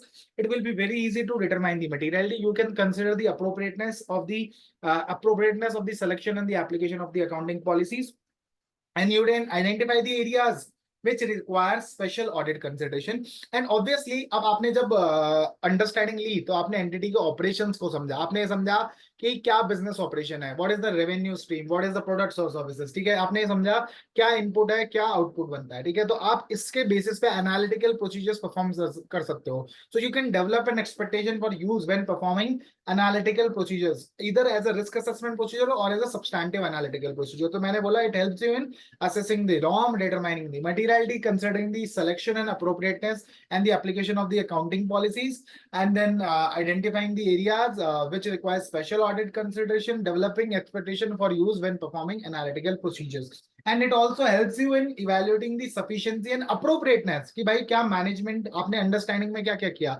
Relevant industry factors को समझा, nature of the entity को समझा, entity के accounting policies को समझा. करेक्ट, तो ये सारी चीजें आपने समझी, measurement and review, then you understood the entity's objective and strategy. तो इससे पता चल जाएगा कि क्या जो एविडेंस आपको मिला है that is sufficient and appropriate evidence. ठीक है, evaluating the sufficiency and appropriateness of the audit evidence obtain such as the appropriateness of the assumptions and the management's oral and written representation.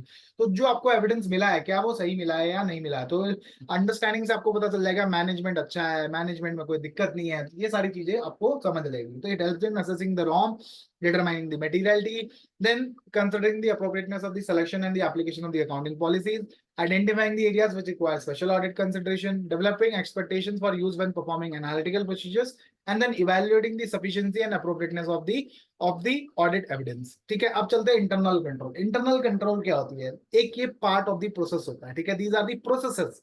ये process होती है that are design, implemented and maintained by management, TCWG and other personnel to provide reasonable assurance about the achievement of the entity's objective with respect to reliability of financial reporting, effectiveness and efficiency of operations, safeguarding of assets and compliance with laws and regulation. आप बोल रहे हो कुछ भी समझ नहीं आया, तो मैंने बोला इसको समझने की जरूरत भी नहीं है. तो अब समझो, मैंने बोला cash balance as per the bank does not, so risk was balance as per the bank does not reconcile to the balance as per the books. तो ये एग्जांपल हमने लिया.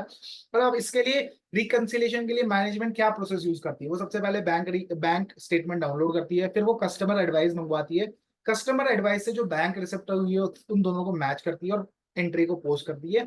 दूसरी तरह से वो वेंडर की पेमेंट को मैच करती है जो बुक्स में डाला है और जो बैंक स्टेटमेंट में डाला है, और फिर वो आइडेंटिफाई करती है what are the reconciling item, what are the differences between the bank statement and the balance as per the books. और ये जो बीआरएस बनती है that is reviewed and approved by the manager finance, that is reviewed and approved by the manager finance. तो मैंने बोला अब अगर आप इसमें देखो जो बीआरएस का रिव्यू एंड अप्रूवल है that is a control activity. ठीक है, फिर आप अगर देखो क्या बैंक स्टेटमेंट को डाउनलोड करना क्या ये कंट्रोल एक्टिविटी है, तो जवाब आया नहीं. ये तो बैंक स्टेटमेंट को डाउनलोड किया, कस्टमर से एडवाइजर्स मंगवाई, ये भी कंट्रोल एक्टिविटी नहीं है. लेकिन कस्टमर के एडवाइजर्स को बैंक स्टेटमेंट से मैच करना और उसको नॉक ऑफ कर देना कि भाई ये पेमेंट आ गई है, तो क्या ये कंट्रोल एक्टिविटी है, तो जवाब है हाँ, this is the control activity. Vendor की पेमेंट जो बुक्स में डली है उसको बैंक स्टेटमेंट से रिकंसाइल करना और दोनों को मैच करना, क्या ये कंट्रोल एक्टिविटी है, तो जवाब है हाँ, ये भी कंट्रोल एक्टिविटी है.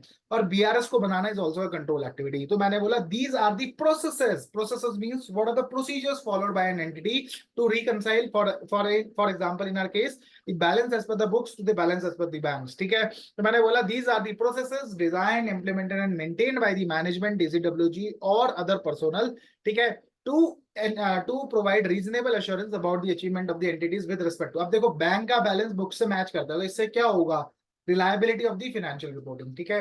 फिर मैंने बोला कुछ बहुत ऐसे कंट्रोल्स होते हैं that ensures effectiveness and efficiency of operation. तो जो मैंने बोला कि मशीनरी हमेशा 100 टन सामान कंपनी के पास पड़ा ही रहेगा ताकि वो प्रोडक्शन में यूज होता रहे, मतलब प्रोडक्शन मशीन में 100 टन सामान, मान लो 100 किलो सामान, सॉरी, वो मशीनरी के अंदर ही रहेगा। तो this ensure that the operations are efficient. Then safeguarding of assets, मैंने बोला ताला लगा रहेगा कैश के आगे, ठीक है। And then compliance with laws and regulation, तो इसका एग्जांपल लिया हमने, कंपनी ने एक ट्रैकर बना रखा है जिसमें सारे लॉज एंड रेगुलेशन के लॉज को वो मॉनिटर करते हैं। तो मैंने बोला ऐसे 315 identifying and assessing the risk of material misstatement through understanding the IT and its internal control. ये बोलता है इंटरनल कंट्रोल एक प्रोसेसेस होती है, these are the processes design implemented and maintain, तीन वर्ड है, डिजाइन इम्प्लीमेंटेशन एंड मेंटेनेंस, इसके बारे में भी अपन आगे पढ़ेंगे। These are the processes design implement and maintain by TCWG management और other personnel to provide reasonable assurance about the entity's objective with respect to reliability of the financial reporting, effectiveness and efficiency of operations, safeguarding of assets and compliance with laws and regulation। Example लिया हमने कि cash की जब BRS बनानी होती है तो क्या क्या करना पड़ता है, बैंक स्टेटमेंट डाउनलोड करी, कस्टमर एडवाइस मंगवाई, कस्टमर एडवाइस उसमें लिखा होगा कि भाई इस इनवॉइस की पेमेंट हो गई है, उसको बैंक स्टेटमेंट से मैच किया, वेंडर पेमेंट जो बुक्स में डली है उसको बैंक स्टेटमेंट से मैच किया, और रिकंसाइलिंग आइटम ढूंढे, उस पर फॉलो अप किया और BRS बना दी, ठीक है।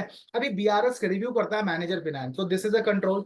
कस्टमर एडवाइस को बैंक स्टेटमेंट से मैच करना, this is also a control. Vendor payment जो बुक्स में है उसको बैंक स्टेटमेंट से मैच करना, this is also a control. तो these it will ensure in reliability of the financial reporting, ठीक है।